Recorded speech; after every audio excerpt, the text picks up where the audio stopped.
அஸ்ஸலாமு அலைக்கும் வரஹ்மத்துல்லாஹி வபரகாத்துஹு.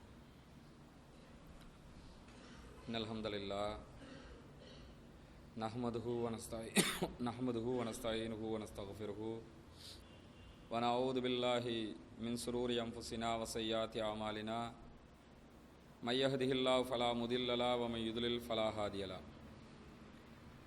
அஷ்ஹது அல்லா இலாஹ இல்லல்லாஹ் வ அஷ்ஹது அன்ன முஹம்மதன் அப்துஹு வ ரசூலுஹு அம்மா பாத். எல்லா புகழும் புகழ்ச்சியும் அல்லாஹ் ஒருவனுக்கு உண்டாகட்டுமாக. அவனுடைய அமைதியும் கருணையும் நபிகள் பெருமானார் ஸல்லல்லாஹு அலைஹி வஸல்லம் அவர்கள் மீதிலும் அவர்கள் காட்டிய வழிப்படி மாத்திரம் வாழக்கூடிய அனைவர்கள் மீதிலும் உண்டாகட்டுமாக. பேரன்புமிக்க எல்லாம் வல்ல அல்லாஹுவின் நல்லடியார்களே,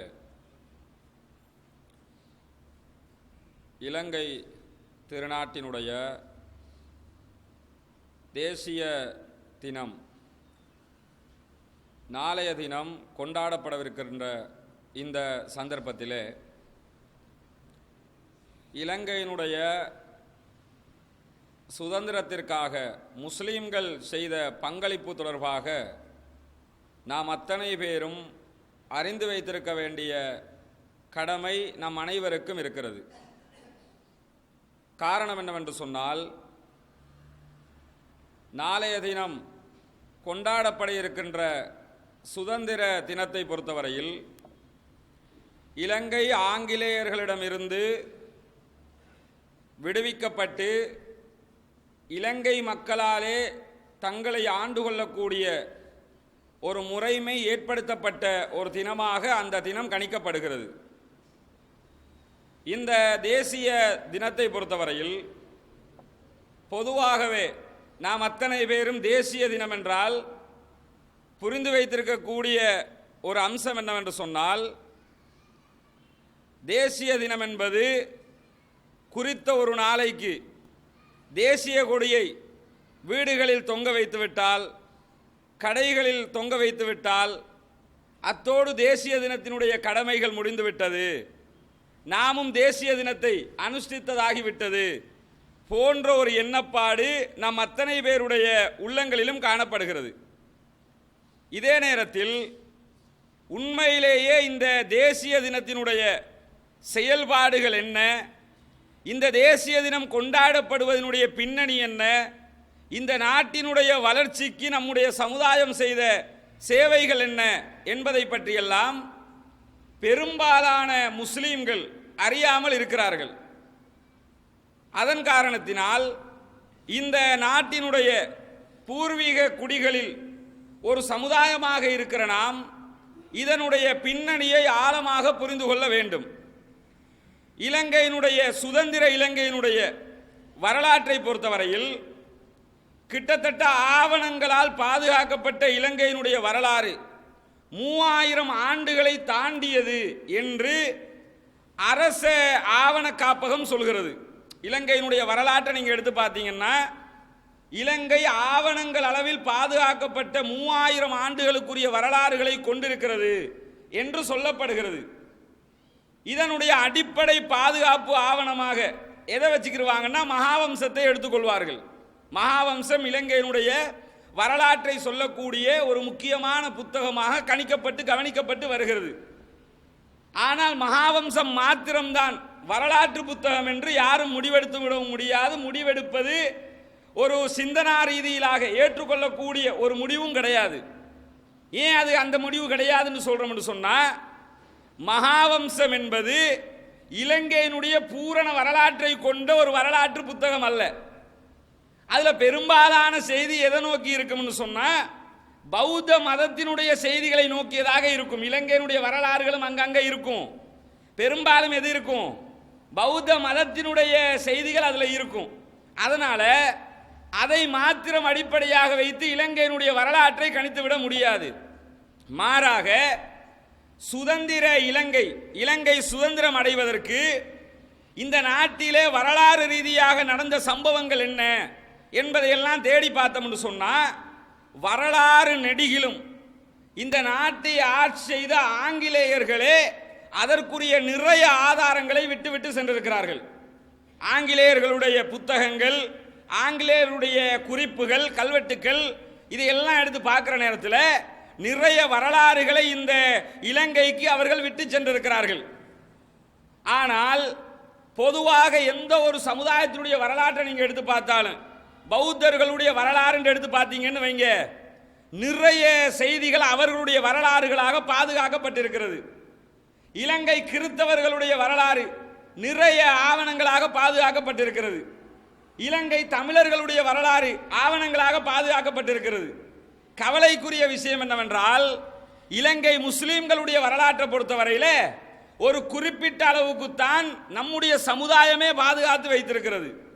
மற்றதெல்லாம் எங்கிருந்து நாம தேடி எடுக்க வேண்டியிருக்குதுன்னு சொன்னா, ஆங்கிலேயர்கள் எழுதிய எழுத்துக்கள், ஆங்கிலேயர்களுடைய கல்வெட்டுக்கள், ஆங்கிலேயர்களுடைய ஆவணங்களில் இருந்து தான் நம்முடைய வரலாற்றையே தோண்டி எடுக்க வேண்டி இருக்கிறது. ஒரு முழுமையான வரலாறாக எதுவுமே இதுவரைக்கும் முஸ்லிம்களுடைய பூர்வீகம் பெரும்பாலும் தொகுக்கப்படவில்லை. எழுத்தாளர் லோனா தேவராஜா அவர்கள், மரணித்த லோனா தேவராஜா என்கிற ஒரு பெண்மணி, அவங்க இலங்கை முஸ்லிம்களுடைய 1000 வருட பாரம்பரியத்தை ஒரு புத்தகமாக தொகுத்திருக்கிறாங்க. அவங்க அதுக்குண்டு நேர காலத்தை செலவு செஞ்சு இலங்கை முஸ்லிம்களுடைய வரலாறு என்று சொல்லி நிறைய மேற்கோள்கள், நிறைய இடங்களுக்கு போய் தேடி எடுத்து தொகுத்திருக்கிறார்கள். இது போன்று ஒருத்தர் 2 பேர் செஞ்சிருக்கிறாங்களே தவிர அதுக்கு நம்ம சமுதாயத்தை சேர்ந்தவங்க கிடையாது. அவங்க மாற்று சமுதாயத்தவங்களா இருந்தாலும் இலங்கை முஸ்லிம்களுடைய பூர்வீகம் தொடர்பாக ஒரு ஆய்வை மேற்கொண்டிருக்கிறார்கள். இது மாதிரி ஒரு சில மக்கள் என்ன செஞ்சிருக்கிறாங்கன்னு சொன்னா, இலங்கை முஸ்லிம்களுடைய வரலாறுகளை தொகுக்கிற பணிகளை மேற்கொண்டிருக்கிறார்கள். இதை தாண்டி இலங்கை முஸ்லிம்களுடைய வரலாற்றுக்குள்ள நாம போய் பார்த்தோம்னு சொன்னா, இன்றைக்கு இருக்கிற சுதந்திர இலங்கை இருக்கிறது, இந்த இலங்கை 1948 பிப்ரவரி 4ஆம் தேதி இலங்கைக்கு ஆங்கிலேயரிடமிருந்து சுதந்திரம் கிடைக்கிறது. சுதந்திரம் கிடைக்கிற வரைக்கும் அந்த குறித்த டேட்ல பிப்ரவரி 4ஆம் தேதி தான் சுதந்திரம் கிடைக்குதுன்னா, எப்படி சுதந்திரத்தை உண்டாக்குறாங்கன்னு கேட்டா, சுதந்திரம் கிடைச்சதுன்னு அறிவிக்கணும்ல, இந்த நாட்டுக்கு சுதந்திரத்தை கொடுத்துட்டோம் அப்படின்னு எப்படி அறிவிக்கிறாங்கன்னு கேட்டா, இங்கிலாந்தினுடைய கொடி இருந்தது, யூனியன் ஜாக் கொடியை கீழே இறக்கிட்டு தேசிய கொடியாக நாம பயன்படுத்துகிற சிங்க கொடி இருக்குது இல்லையா, சிங்க கொடியை ஏத்துறாங்க. ஏத்தி தான் அறிவிக்கிறாங்க, இனிமேல் இலங்கையில் சுதந்திரம் வழங்கப்படுகிறது, சுதந்திர நாடாக அங்கீகரிக்கப்படுகிறது. இதற்கு பிறகு இலங்கை ஒரு சுதந்திர நாடாக பார்க்கப்படுமே தவிர பிரிட்டிஷுடைய காலனித்துவ ஆதிக்கத்தில் உள்ள ஒரு நாடாக பார்க்கப்பட மாட்டாது என்று சொல்லி பிப்ரவரி 4ஆம் தேதி தான் டிக்ளரேஷன் பண்ணினாங்க. அதனால தான் இந்த நாடு குறித்த அந்த டேட்ல சுதந்திரம் அடைந்ததாக வரலாறு நெடுகிலும் நாம் பார்த்து வருகிறோம். இதே நேரத்தில் இலங்கைக்கு பிப்ரவரி 4 1948 சுதந்திரம் கிடைச்சாலும் அது வரைக்கும் இலங்கை சிலோன் என்ற பெயர்ல தான் அறியப்பட்டு வருகிறது. சுதந்திரத்தை கொடுத்துட்டாங்க, கொடுத்தாலும் இலங்கைக்கு வைக்கப்பட்ட பேர் என்ன, பார்க்கப்பட்டு வந்த பேர் என்ன கேட்டா சிலோனுங்கிறது தான். இந்த சிலோனுங்கிற பேரையும் மாத்தி ஒழுங்கான ஒரு சீர்திருத்த, அரசியல் சீர்திருத்தத்தை எப்ப கொண்டு வர்றாங்கன்னு சொன்னா 1972. இந்த 1972 தான் இலங்கை ஜனநாயக சோசலிச குடியரசாக மாற்றம் பெறுகிறது. அதுக்கு பிறகுதான் ஜனநாயக சோசலிச குடியரசுன்னு டிக்ளேர் பண்றாங்க. இது இலங்கையினுடைய அந்த சுதந்திரம் வழங்கப்பட்ட அந்த டேட்ல நடந்த ஒரு சில செய்திகள். இதுக்கு முன்னாடி சுதந்திர வரலாறுன்னு இருக்குதா இல்லையா?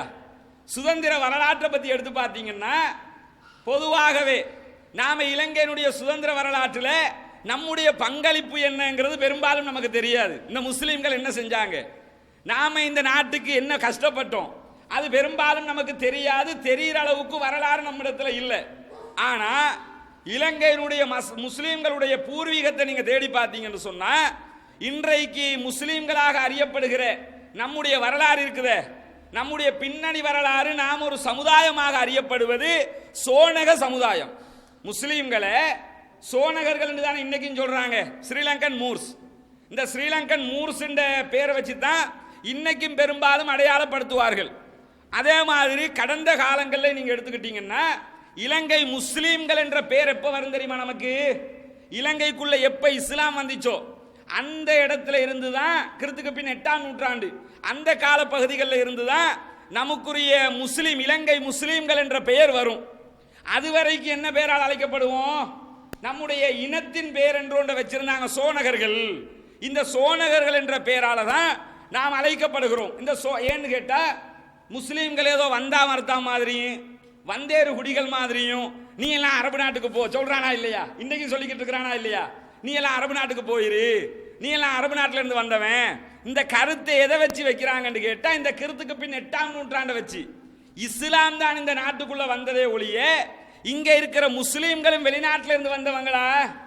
அரபிகள் வந்தாங்க, அரபிகள் வந்தாங்க, திருமணம் முடிச்சாங்க, வாழ்ந்தாங்க, அது ஒரு சமுதாயம். ஆனா அரபிகள்ல உள்ளதான் இலங்கை முஸ்லீம்கள் என்று யாரும் என்ன செய்ய முடியாது, சொல்ல முடியாது, சொல்வதற்குரிய வாய்ப்பும் இல்லை. உண்மையிலே அரபி என்ற புள்ளேண்டா இப்படியா இருப்போம் நாம? ஒரு உருவமும் இருக்கணுமா இல்லையா? அரபி என்ற புள்ள எப்படி இருக்கும், நம்ம நாட்டு நாம எப்படி இருக்கிறோம்? அவன் தக்காளி பழம் மாதிரி இருப்பாங்க அரபு நாட்டுக்காரனா இருந்தா, நாம அப்படியா இருக்கிறோம்? அந்த உருவ அமைப்பை பார்த்தா கூட நம்முடைய உடலுடைய கலர்கள் நிறங்கள் ஒரு தனியான ஒரு சமுதாயம் மாதிரி. நம்மள மாதிரி தானே சிங்களம் பேசுகிற மக்கள் நம்மள மாதிரி தான் இருக்கிறாங்க, தமிழ் பேசுகிற மக்கள் நம்மள மாதிரி தான் இருக்கிறாங்க. டிஃபரெண்டா இருக்கிறத பாக்குறீங்களா? அரபு நாட்டுக்காரன் சாயலாவது நம்ம கிட்ட இருக்குதா? இல்லைண்டா என்ன அர்த்தம் கேட்டா ஜீன் அடிப்படையில் பார்த்தா கூட இயற்கையில் இந்த நாட்டினுடைய சோனகர்கள் அரபுகளுடைய அந்த பரம்பரை அரபு நாட்டிலிருந்து வந்தவங்கன்றதை நிரூபிக்க முடியாது, பேச்சுக்கு சொல்லலாம். அரபு நாட்டுக்காரன் புள்ள அப்படி சொல்லலாம். அரபிகள் வந்தார்கள், இஸ்லாம் வந்தது, இஸ்லாத்தை ஏற்றுக்கொண்டார்கள். சோனகர்கள் முழுமையாக இஸ்லாத்தை ஏற்றுக்கிட்டதுனால சோனக சமுதாயம் முஸ்லீம் சமுதாயமாக அறியப்படுகிறதே தவிர அதை விட்டுட்டு முஸ்லீம்கள் என்பவர்களே வெளிநாட்டிலிருந்து வந்தவங்க மாதிரி காட்சிப்படுத்தினா அது வரலாற்று பிழையாக அமைந்துவிடும். இது ஆரம்பமாக நாம புரிஞ்சுக்கிறோம். இதை நாம எப்படி புரியலாம் தெரியுமா? அதாவது வரலாற்று ஆசிரியர்கள் சோனகர்களுடைய வரலாறு சம்பந்தமாக நிறையவே எழுதியிருக்கிறாங்க. அந்த சோனகர்களுடைய வரலாற்றை நாம் எடுத்து பார்த்தோம்னு சொன்னா பண்டுகாபையன் என்ற ஒரு மன்னன், இலங்கையை ஆட்சி செய்த மன்னர்கள்ல ஒரு முக்கியமான மன்னன் பண்டுகாபையன்.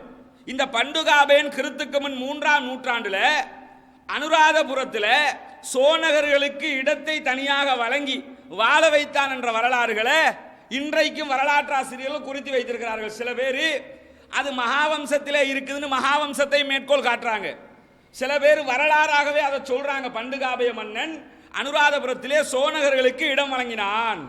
சோனகர்களுக்கு இடம் வழங்கினான். சோனவன் யாரு, எதுக்காக இந்த இடம் கொடுக்கணும், அதுல பின்னணியை பின்னாடி பார்க்கும்போது தெரியும்.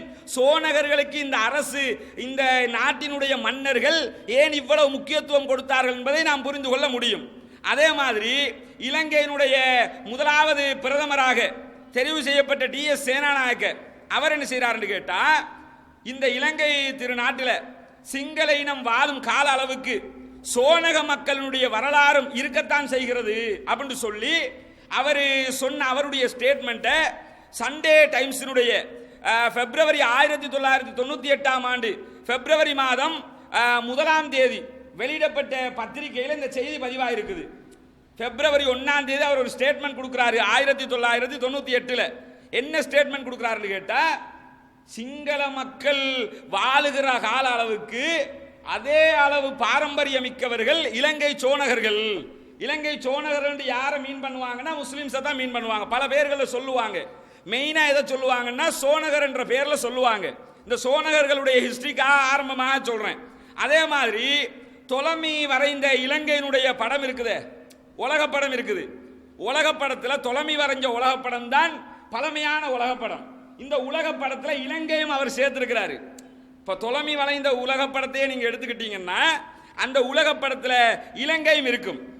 அந்த இலங்கையை சுட்டி காட்டுற நேரத்தில் அவர் என்ன செய்யறாருன்னு கேட்டா சோனா என்று சொல்லி ஒரு சமுதாயத்தவரை தனியாகவே சுட்டி காட்டுறாரு. இந்த நாட்டில் இப்படி ஒரு சமூகம் இருக்கிறாங்க அப்படின்னு சொல்லி சோனகர் சமுதாயத்தை அவர் சுட்டி காட்டின செய்தியை வந்து புளோரியன் என்கிறவர் 1950 எழுதிய ஒரு புத்தகத்தில் குறிப்பிட்டிருக்கிறாரு. அப்ப இதெல்லாம் என்ன காட்டுதுன்னு கேட்டா இந்த சோனகர்கள் என்ற ஒரு சமுதாயம் இருந்திருக்கிறார்கள் என்பதை மிக தெளிவாகவே என்ன செய்து எடுத்து காட்டுது. அதை இலங்கையில் யாருமே மறுக்கல, சோனக சமுதாயத்தை யாரும் மறுக்கல. ஆனா சோனகர்னா நாம என்ன விளைக்கிறோன்னு நம்ம பரம்பரை தான் அது. நாம முஸ்லீம் தனி சோனகர் தனின்னு பிரிச்சோம்னு சொன்னா வரலாறு நிற்காது. சோனகர்கள் தான் முஸ்லீம்களாக மாறினார்கள். இஸ்லாம் வந்ததுனால முஸ்லீம்களா மாறிட்டோம். நம்ம இனம் சோனக இனமாக இருந்தது மூர்ஸ். இதுல இந்த இலங்கை சோனகர்கள் இருக்கிறாங்கல்ல, இலங்கை சோனகருடைய வரலாற்று எடுத்து பார்த்தீங்கன்னா இலங்கை வரலாற்றுல இலங்கையினுடைய சுதந்திரத்துக்காக எந்த சமுதாயமும் செய்யாத அளவுக்கு தியாகங்களை செய்தவங்க யாருன்னா இலங்கை முஸ்லீம்கள் தான். நமக்கு அது தெரியாம இருக்குது. நாம் அதை பத்தி தேடல, படிக்கல, அந்த வரலாறுகள் ஒழுங்கா தொகுக்கப்படல. அதனால தான் நாம வந்தா மறுத்தா மாதிரி வந்தேறு குடி மாதிரி கண்டவனும் பேசிக்கிட்டு போறோம், நாமளும் கேட்டுக்கிட்டு போறோம். ஆனா உண்மையிலே இலங்கை முஸ்லீம்களுடைய வரலாற்று எடுத்து பார்த்தீங்கன்னா எவ்வளவு பெரிய சமுதாயம். பௌத்த மக்கள் பெரும்பான்மை சமூகமா இல்லையா? நம்மளை விட பல மடங்கு பெரும்பான்மை சமூகமாக இருக்கிற அந்த மக்கள் செய்த தியாகத்தை, இலங்கையினுடைய சுதந்திரத்துக்கு இலங்கை முஸ்லீம்கள் செய்த தியாகத்தை ஒப்பிட்டு பார்த்தோம்னா நாம செஞ்ச தியாகம் தான் அதிகமா இருக்கும் ஒப்பீட்டளவுல. நம்ம சிறுபான்மை சமூகமாக இருந்து இந்த சுதந்திரத்துக்காக பெரும்பான்மை செய்யாத காரியத்தை எல்லாம் பார்த்திருக்கிறாங்க இலங்கை முஸ்லீம்கள். அந்த அளவு பெரும் வரலாற்றை கொண்டவர்கள் தான் இலங்கை முஸ்லீம்களாக இருந்திருக்கிறார்கள். உதாரணத்துக்கு இலங்கையினுடைய முஸ்லீம்கள் அவர்களுக்கும் இலங்கையினுடைய சிங்கள மன்னர்களுக்கும் இருந்த தொடர்புகளை எல்லாம் நீங்க எடுத்து பார்த்தீங்கன்னா மிக நெருங்கிய தொடர்புகளை கொண்டிருந்தார்கள். எப்படி தொடர்பு தெரியுமா? வர்த்தக தொடர்பு இருந்தது, நட்பு ரீதியிலான தொடர்பு இருந்தது, ஆன்மீக ரீதியிலான தொடர்பு இருந்தது, பலவிதமான தொடர்புகள். அதுல இந்த யாப்பகுவ சிங்கத்தை காட்டுவாங்க, ஞாபகம் இருக்கா? யாப்பகுவ சிங்கம் தான் எல்லாருக்கும் ஞாபகத்துக்கு வரும். இந்த யாப்பகுவையை ஆட்சி செய்த ஆட்சியாளராக இருந்த முதலாம் புவனேக பாகு இந்த மன்னர் என்ன செய்கிறார்னு கேட்டா எகிப்தோட 1283ஆம் ஆண்டு மிக நெருங்கிய ஒரு வர்த்தக உடன்படிக்கையை மேற்கொண்டிருந்தார். எகிப்துக்கும் இலங்கைக்கும் இடையில யாப்பகுவ இராசதானிக்கும் எகிப்துக்கும் இடையில நிறைய நெருங்கிய தொடர்பு இருந்தது. இந்த தொடர்பை அவர் எப்படி கண்டினியூ பண்ணினார் கேட்டா, தொடர்ந்தார் சொன்னா முஸ்லீம்களை வச்சு தான் தொடர்ந்தார். அந்த தொடர்ச்சியை உண்டாக்குறதுக்காக அவரோட எல்லா வர்த்தக தொடர்புகளையும் எகிப்தோட மேற்கொண்டவங்க யாருன்னு கேட்டா முஸ்லீம்கள் தான். தூதுவராக யார் அனுப்புவாரு? முஸ்லீம்களை தான் அனுப்புவாரு. அவங்க போவாங்க, அங்க போய் பேசி அதுக்குரிய காரியங்களை பார்த்து அவர் கடிதம் ஒன்று எழுதி அனுப்புறாரு. நான் ஒரு முஸ்லீமை அனுப்பி வைக்கிறேன், அவர் உங்ககிட்ட வரும்போது கிட்டத்தட்ட 20 கப்பல்களில் சரக்குகளை கொண்டு வருகிறார். எங்க நாட்டில் கருவா அந்த மாதிரி பட்ட வியாபாரம் எல்லாம் இருந்தது இல்லையா ஆரம்பத்தில்? நம்ம நாட்டில் இப்பயும் இருக்குது. இலங்கை ஃபேமஸ் ஒரு சில விஷயங்களுக்கு ஒவ்வொரு நாடும் ஃபேமஸாக இருக்கும். இலங்கை ஆதி காலத்தில் இருந்து முக்கியமாக எதுக்கு ஃபேமஸ் கேட்டா கருவா, ஏலம் இது மாதிரி பொருட்களுக்கும் ஃபேமஸாக இருந்தது. அதே மாதிரி யானைக்கு ரொம்ப ஃபேமஸ். அதே மாதிரி இந்த முத்து இருக்குது இல்லையா, முத்து, மாணிக்க வர்த்தகம் எல்லாம் அந்த காலத்துல இருந்து இந்த காலம் வரை இலங்கை ரொம்ப ஃபேமஸ். இதை மீறி ஒரு ஃபேமஸ் இருக்குன்னா ஆங்கிலேய ஆட்சி காலத்துக்கு பிறகு எது? சிலோன் டீ ரொம்ப ஃபேமஸ் தானே. இது மாதிரி இலங்கையினுடைய வர்த்தக தொடர்பு வெளிநாடுகளோட கடந்த காலங்களில் இலங்கையினுடைய சிங்கள மன்னர்கள் எப்படி வச்சுக்கிட்டாங்கன்னா முஸ்லீம்களை வைத்துக் கொண்டிருந்தார்கள். முஸ்லீம்கள் தான் அதுக்குரிய எல்லா தொடர்புகளையும் வைப்பார்கள். இதை முஸ்லீம்கள் மட்டும் சொல்லல, முஸ்லீம் ஆராய்ச்சியாளர்கள், வரலாற்று ஆசிரியர்கள் நிறைய பேர் இந்த செய்தியை சொல்றாங்க. குறிப்பாக அதாவது 2013 2ஆம் மாதம் 3ஆம் தேதி வெளியாகிய லங்காதீப பேப்பர்ல விஜயரத்னங்கிறவர் என்ன செய்யறாரு கேட்டா ஒரு தர்மரத்னங்கிறவர் ஒரு கட்டுரை எழுதியிருக்கிறாரு. சிங்கள முஸ்லீம் பழங்கால உறவு தொடர்பாக ஒரு கட்டுரை எழுதியிருக்கிறாரு. அந்த கட்டுரையில சிங்கள மக்களுக்கும் முஸ்லீம்களுக்கும் ஆதி காலத்தில் எப்படியெல்லாம் உறவு இருந்ததை சுட்டி காட்டுற நேரத்தில் இதை சொல்றாரு. இலங்கையினுடைய தூதுவர்களாக பல நாடுகளுக்கு இன்னைக்கு நம்ம மக்கள் தானே போறாங்க. இன்னைக்கு எடுத்துக்கிட்டீங்கன்னா எந்த கவர்மெண்ட் வந்தாலும் 10 பேர் நம்ம மக்கள் இருப்பானா இல்லையா? காலத்துல இந்த காலம் வரைக்கும் அதான் வளமே. நிறைய இலங்கைக்கு தேவையான வருமானங்கள் இவர்கள் ஊடாக கொண்டு வரப்பட்டது. அதே மாதிரி இந்த அரசர்களோட இருந்த நட்புறவுக்கு இன்னும் ஒரு முக்கியமான அடிப்படை என்னன்னு சொன்னா, கண்டிய மன்னன் கீர்த்தி ஸ்ரீ ராஜசிங்க காலத்தில் முஸ்லீம் ஒருத்தர் தான் அவருடைய ஃபேமிலி டாக்டரா இருக்கிறாரு. அவருடைய குடும்ப வைத்தியர் யாரு? ஒரு முஸ்லீம் தான் இருக்கிறாரு. கீர்த்தி ஸ்ரீ ராஜசிங்கனுடைய ஆட்சி காலத்தில் அப்ப என்ன நடக்குதுன்னு கேட்டா, அது மட்டுமில்ல, அவருடைய அந்த மருத்துவ சேவையை பாராட்டி அவருக்கு என்ன செய்யறாங்கன்னு கேட்டா பல பட்ட பெயர்கள் எல்லாம் சூட்டப்பட்டு இவருக்கு தும்பரை, இன்றைக்கு இருக்கிற கண்டி ஏரியாவில் இருக்க தும்பரை, மாத்தலை, எட்டினுவரை இந்த பகுதியெல்லாம் சேர்த்து பிரைஸா கொடுக்குறாரு. இந்த பகுதியெல்லாம் இந்த முஸ்லீமுக்கு பிரைஸா வழங்கப்பட்ட பகுதி. முஸ்லீம்கள் பெரும்பான்மையா கண்டி டிஸ்ட்ரிக்ட்ல முஸ்லீம்கள் பெரும்பான்மையா வாழ்ற இடங்களை எல்லாம் எடுத்து பார்த்தீங்கன்னா பெரும்பாலும் அது எப்படி இருக்குன்னு தெரியுமா? ஏதாவது ஒரு மன்னனால ஏதாவது ஒரு காரணத்துக்கு முஸ்லீம்களுக்கு பிரைஸா கொடுக்கப்பட்டதா இருக்கும். அது மாதிரி கொடுக்கப்பட்ட எட்டினுவர தும்பர இது மாதிரி மாத்தலை எல்லாம் இந்த இவருடைய மருத்துவ சேவையை பாராட்டி பரிசாக கொடுக்கப்பட்ட ஏரியா என்று சொல்லி வரலாற்றில் பார்க்கிறோம். இவருக்கு 1760 என்ன நடக்குதுன்னு கேட்டா, இந்த கீர்த்தி ஸ்ரீ ராஜசிங்கனை கொலை செஞ்சு அவன் ஆட்சியை பிடிக்கிறதுக்கு ஒரு கூட்டம் திட்டம் தீட்டுது. இந்த திட்டம் இந்த மருத்துவருக்கு தெரிய வருகிறது. தெரிய வந்து அவர் என்ன செய்யறாருன்னு கேட்டா, இந்த திட்டத்தை முறியடிக்கிறாரு. அரசர்கிட்ட சொல்லி இப்படி ஒன்று நடக்குதுன்னு சொல்லி சம்பந்தப்பட்டாக்கெல்லாம் கைது பண்ணி திட்டமே முறியடிக்கப்பட்டது. இதை பாராட்டி அரசர் என்ன செய்யறாருன்னு கேட்டா, ராஜ கருண கோபால என்ற ஒரு பட்டம், இந்த காலத்தில் டாக்டர் பட்டம் சேர் பட்டம் கொடுக்குற மாதிரி அந்த காலத்தில் ராஜ கருண கோபால முதலியார்னு சொல்லி பட்டம் கொடுப்பாங்க. அந்த பட்டத்தை என்ன செய்யறாருன்னு கேட்டா இந்த டாக்டருக்கு வழங்குறாரு. ரொம்ப விசுவாசமா இருக்கிறீங்க, அரசனுக்காக வேண்டி உழைக்கிறீங்க. எதுக்கு சொல்ல வர்றேன்னு கேட்டா, இலங்கையினுடைய சுதந்திரம் வெறும் 1948 தான் ஆரம்பிச்சதுன்னு நினைச்சிடக்கூடாது. இலங்கையினுடைய வரலாற்றை நீங்க எடுத்துக்கிட்டீங்கன்னா ஒரு சந்தர்ப்பத்தில் கூட முஸ்லிம்கள் இலங்கையினுடைய ஆண்ட மன்னர்களுக்கு துரோகம் இழைச்சதை பார்க்க முடியாது. விசுவாசமா தான் இருந்திருக்கிறாங்க. பிரிட்டிஷ்காரனுக்கு சேவகம் செஞ்சாங்கன்னு பார்க்க முடியாது. பிரிட்டிஷை எதிர்த்து தான் இருக்கிறாங்க. அப்ப இந்த வரலாறு நமக்கு தெரியல. அரசனை கவிழ்க்கிறதா இருந்தா இந்த சந்தர்ப்பத்தில் கவிழ்த்திருக்கலாமா இல்லையா? அவர் கவிழ்க்கல. கவிழ்க்கிற சதித்திட்டத்தை கூட காட்டி கொடுத்ததுனால தான் அவருக்கு ராஜகருண என்ற அந்த பட்டம் கூட, கோபால என்கிற பட்டம் கூட அவருக்கு வழங்கப்படுகிறது. அதே மாதிரி இதே கீர்த்தி ஸ்ரீ ராஜசிங்கனுடைய காலத்தில் என்ன ஆகுதுன்னு கேட்டா, ஒரு தூதுக்குழு இவரை பார்க்கறதுக்காக வருகிறது. அரசனை பார்க்கறதுக்காக ஆங்கிலேயருடைய தூதுக்குழு வருகிறது. தூதுவர் ஜோன் பைப்பஸ் என்கிறவர் என்ன செய்யறாருன்னு கேட்டா, பிரிட்டானியாவில் இருந்து வர்றாரு. வர்றவர் எங்க வருவாரு? நேர டிங்கோமலை துறைமுகத்துக்கு வருவாங்க. திருகோணமலை துறைமுகம் தான் அந்த காலத்தில் இருந்து இலங்கையில் ஃபேமஸான துறைமுகம். இது இயற்கை துறைமுகம்னு சொல்லுவாங்க. அது திருகோணமலை துறைமுகம். அந்த துறைமுகத்துக்கு வந்து இறங்குறாரு. வர்றவரை போய் கூட்டிட்டு வரணும், பாதுகாப்பாக கூட்டிட்டு வரவும் வேணும். நாட்டினுடைய ரகசியங்கள் பாதுகாக்கப்படவும் வேணும். அரசனோட வச்சு பேச்சுவார்த்தை நடத்தவும் வேணும். யாரை அனுப்புறாரு? அரசர் யார் அனுப்புறாரு? சிங்கள மக்களை அனுப்பல, கிறிஸ்தவர் ஒருத்தரை அனுப்பல, தமிழர் ஒருத்தரை அனுப்பல. யார் அனுப்புறாருன்னு கேட்டா, ஒரு உதுமான் லெப்பை என்று சொல்லக்கூடிய அவர் மௌலா முகாந்திரம் என்கிற ஒருவருடைய மகன் உதுமான் லெப்பை. இந்த உதுமான் லெப்பையை தான் என்ன செய்யறாருன்னு கேட்டா, நீங்க போய் ஜோன் பைப்பஸை கூட்டு வாங்க, கூட்டிட்டு வந்து பேச்சுவார்த்தையெல்லாம் அவர் தான் நடத்துறாரு.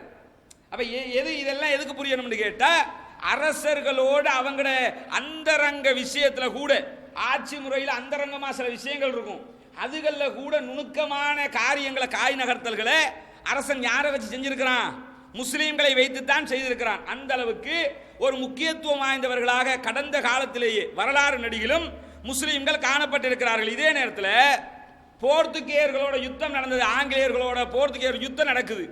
யுத்தம் நடக்கிற நேரத்தில் எல்லாம் முஸ்லீம்களுடைய நிலைமை எப்படி இருந்துச்சு தெரியுமா? அதாவது முஸ்லீம்களுடைய நிலைமை தொடர்பாக சொல்லக்கூடிய ஒரு செய்தியை இந்த தர்மரத்னங்கிறவர் லங்காதீப பத்திரிகையில் கட்டுரை எழுதினவர் ஒரு செய்தியை சுட்டி காட்டுறாரு. என்ன செய்தியை சுட்டி காட்டுறாருன்னு கேட்டா, போர்த்துகேயருடனான யுத்தத்தில் சீதாவக்கை ராசதானியில மன்னராக இருந்த மாயாதுன்ன இவருக்கு முழுமையான ஒத்துழைப்பை கொடுத்தவர்கள் செடோரின் என்கிற சமுதாயத்தவர்கள் அப்படிங்கிறாரு. செடோரின் என்கிற ஒரு சமூகம் தான் சீதாவக்கை ராஜதானிக்கு முழுமையான ஒத்துழைப்பை கொடுத்து அரசாட்சியை பாதுகாத்து கொண்டிருந்தது. இவங்க யாருன்னு சொன்னா, செடோரின் என்கிற சமூகம் யாருன்னு கேட்டா, அவங்க தான் இப்ப இருக்கிற முஸ்லீம்கள்ங்கிறாரு. முஸ்லீம்களுக்கு சோனகர்கள் சொல்ற மாதிரி செடோரின்ங்கிறார் அவர்.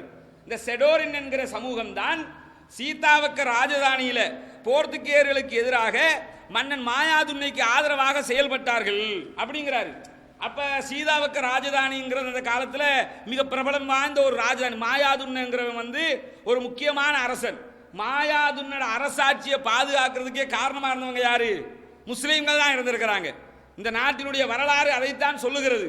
அதே மாதிரி போர்த்துகேயர்களால கொல்லப்பட்டவங்களை எல்லாம் எடுத்து பாருங்க. நீங்க பெரும்பாலும் போர்த்துகேயர்களால் கொல்லப்பட்டவங்க நீங்க எடுத்துக்கிட்டீங்கன்னு சொன்னா, கண்டிய மன்னன் கீர்த்தி ஸ்ரீ ராஜசிங்கன், அதுக்கு பிறகு 2ஆம் ராஜசிங்கன் போன்றவர்கள் எல்லாம் ஆட்சி செய்து கொண்டு இருக்கிற நேரத்தில் ஒல்லாந்தருடைய உதவியை கண்டிய மன்னன் என்ன செய்யறாருன்னு கேட்டா, போர்த்துகேயர்களுக்கு எதிராக ஒல்லாந்தர் உதவியை தேடுறாரு. போர்த்துகேயர் இருந்துகிட்டு இருக்கிறாங்க. ஒல்லாந்தவர்களும் இருக்கிறார்கள். இந்த ஒல்லாந்தருக்கு எதிராக, போர்த்துகேயருக்கு எதிராக என்ன செய்கிறார்னு கேட்டால், கீர்த்திஸ்ரீ ராஜசிங்கன் ஒல்லாந்தருடைய உதவியை வேண்டுகிறார். யார் மூலமா வேண்டார் தெரியுமா? முஸ்லீம்கள் மூலமா வேண்டாரு. ஒல்லாந்தரோட போய் பேசி எங்களுக்கு சாதகமாக போர்த்துகேயருக்கு எதிராவான்னு சொல்லி கூப்பிடணும். கூப்பிடுறது யாருன்னு கேட்டால் முஸ்லீம்களுடைய தூதுக்குழு தான் போய் கூப்பிடுது. இப்படி கூப்பிட்டதுக்காக முஸ்லீம்களுக்கு போர்த்துகேயர்கள் செஞ்ச அநியாயம் என்ன தெரியுமா? மாத்தரை, இப்ப இருக்கிற மாத்தரை பகுதியில் 200 முஸ்லீம்களை குடும்பம் குடும்பமாக கொன்று குவித்தார்கள். அன்னைக்கு கீர்த்திஸ்ரீ ராஜசிங்கனுடைய காலத்திலேயே 200 முஸ்லீம்களை 1642 200 தொடக்கம் 300 வரையுள்ள முஸ்லீம்களை போர்த்துகேயர்கள் கொன்று குவித்தார்கள். எதுக்காக செத்தாங்க? இந்த நாட்டுக்காக 1624 42 முஸ்லீம்கள் உயிர் தியாகம் செய்கிறார்கள். அவங்க நினைச்சிருந்தா போர்த்துகேயரும் வேணாம், ஒல்லாந்தரும் வேணாம், எவனும் வேணாம்ட்டு இருந்துட்டு போயிருக்கலாமா இல்லையா? ஆனா நாட்டை பாதுகாக்கணுங்கிறதுக்காக அரசனுக்கு ஒத்துழைப்பா இருந்ததுனால, நீ அவனுக்கு ஒத்துழைப்பா இருக்கிறியா, உனக்கு செய்யறேன் பாருன்னு சொல்லி போர்த்துகேயர்கள் அப்பவே முஸ்லீம்கள் 200 தொடக்கம் 300 பேரை கொலை செய்தாங்க. வரலாற்றில் எங்கேயாவது இதே மாதிரி தமிழர்களை கொலை செய்தார்கள் இருக்குதா? சிங்களவர்களை கொலை செய்தார்கள் இருக்குதா? கிறிஸ்தவர்களை கொலை செய்தார்கள் இருக்குதா? இல்ல. எதுக்காக சொல்ல வர்றேன்னு கேட்டா, அப்ப மற்ற சமுதாயத்தவர்கள் செய்யாத தியாகத்தை இவர்கள் செய்தார்கள் என்கிறது மிக தெளிவான ஒரு விஷயம். அதே மாதிரி இப்ப அக்குரண பகுதி இருக்குதா இல்லையா? அக்குரண பகுதியுடைய வரலாறு என்னன்னு அங்க இருக்கிற மக்கள்கிட்டையும் கேளுங்க. வரலாறு தெரிஞ்ச யார்கிட்டனாலும் கேட்டு பாருங்க. அக்குரணங்கிறது எப்படி தனி முஸ்லீம் ஊராக மாற்றம் பெற்றது என்று பார்த்தீங்கன்னு சொன்னா, அது ஸ்ரீவிக்ரம ராஜசிங்கனுடைய ஆட்சி காலத்தில் போர்த்துகேயருக்கு எதிராக முஸ்லீம்கள் செயல்பட்டாங்கன்னு சொல்லி அரசனால் கொடுக்கப்பட்ட காணிகள். அக்குரணங்கிற முழு ஊர் இருக்குதே, அவ்வளவு பெரிய ஊரும் எதுக்காக வழங்கப்பட்டுச்சான்? போர்த்துகேயர்களுடைய, அதுக்கு நிறைய வரலாறுலாம் சொல்றாங்க. அக்குரண பேர் இப்படி மறுவிச்சு அப்படி மறுவிச்சும்பாங்க. எப்படி மறுவினாலும் அந்த இடம் கொடுக்கப்பட்டதுக்குரிய வரலாறாக எது சொல்லப்படுதுன்னு கேட்டா, இலங்கை முஸ்லீம்கள், அந்த அக்குரண பகுதியில் இருந்த முஸ்லீம்கள் போர்த்துகேயருக்கு எதிராக செயல்பட்டாங்கிறதுக்காக வேண்டி அரசர் என்ன செய்யறாரு? இந்த பகுதியெல்லாம் நீங்க எடுத்துக்கிறீங்க, அந்த வேண்டிய மட்டும் தான் இடம் இருக்குமே, நீ எடுத்துக்க சொல்லி கொடுத்துட்டே போயிடுவாங்க. அது மாதிரி கொடுக்கப்பட்ட பகுதி தான் அக்குரண. அப்ப அந்த ஏரியா மக்கள், மத்திய மாகாணத்து மக்கள் கூட முழுக்க சிங்கள அரசுக்கு ஆதரவாக இருந்து இந்த நாட்டுக்கு விசுவாசமா இருந்தாங்களே தவிர, பிரிட்டிஷாரோட சேர்ந்துக்கிட்டு நாட்டை காட்டி கொடுத்தாங்களா? நாட்டுக்கு நினைச்சிருந்தா செயல்பட்டு இருக்கலாம். அப்படி செயல்பட்ட மாற்று இனத்தவர்கள் பலர் இருக்கிறார்கள். இலங்கை எல்டிடி காலத்திலேயே பெரும்பான்மை மக்கள் எத்தனை பேர் எல்டிடிக்கு ஆதரவா இருந்தா? அப்படி இருந்து கூட முஸ்லீம்கள் யாருமே என்ன செய்யல? எட்டப்பன் வேலை செய்யல. எட்டப்பன் வேலைண்டா என்ன? இந்தியாவில் ஒருத்தன் வந்து இப்படி எட்டப்பனுங்கிற ஒருத்தன் பிரிட்டிஷாருக்கு என்ன செஞ்சான்னு கேட்டா, சுதந்திர போராளிகளை எல்லாம் காட்டி கொடுத்தாங்கிறதுனால இப்பயும் உதாரணம் என்ன சொல்லுவாங்க? எட்டப்பன் மாதிரி அப்படின்றாங்க. அது மாதிரி ஒரு எட்டப்பன் வேலை இங்க சமுதாயத்தில் யாருமே செய்யல. முஸ்லீம்கள் இருந்திருக்கிறாங்கன்னு தெரியுதா இல்லையா? அதே மாதிரி எடுத்துக்கிட்டீங்கன்னா, மட்டக்களப்பு அம்பாறை முஸ்லீம்களுடைய வரலாறு தொடர்பாக நீங்க விக்கிபீடியாவில் எல்லாம் போய் இணையதளத்தில் தேடி பார்த்தீங்கன்னா, நான் சொல்ற இந்த தகவல் எல்லாம் பெரும்பாலும் விக்கிபீடியாவிலேயே தொகுக்கப்பட்டிருக்கு. அவ்வளவுக்கு சரக்குகள் தகவல்கள் இருக்குது. அதுல இந்த மட்டக்களப்பு மக்களுடைய வரலாறு தொடர்பாக சொல்ற நேரத்தில் 1625 மட்டக்களப்புல இருந்த போர்த்துகேயர் ஒரு அறிவிப்பை விடுக்கிறாங்க. என்ன அறிவிப்பு தெரியுமா?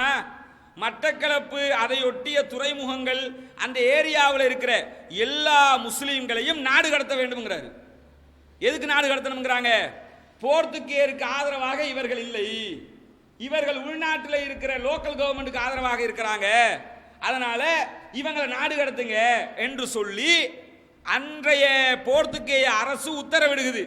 போர்த்துகேய அரசு இப்படி உத்தரவிடுதா? அப்ப மன்னர் என்ன செய்யறாரு தெரியுமா? போர்த்துகேயருக்கு எதிராக யுத்தமும் பண்ணணும், அவனை எதிர்த்து போராடவும் வேணும்.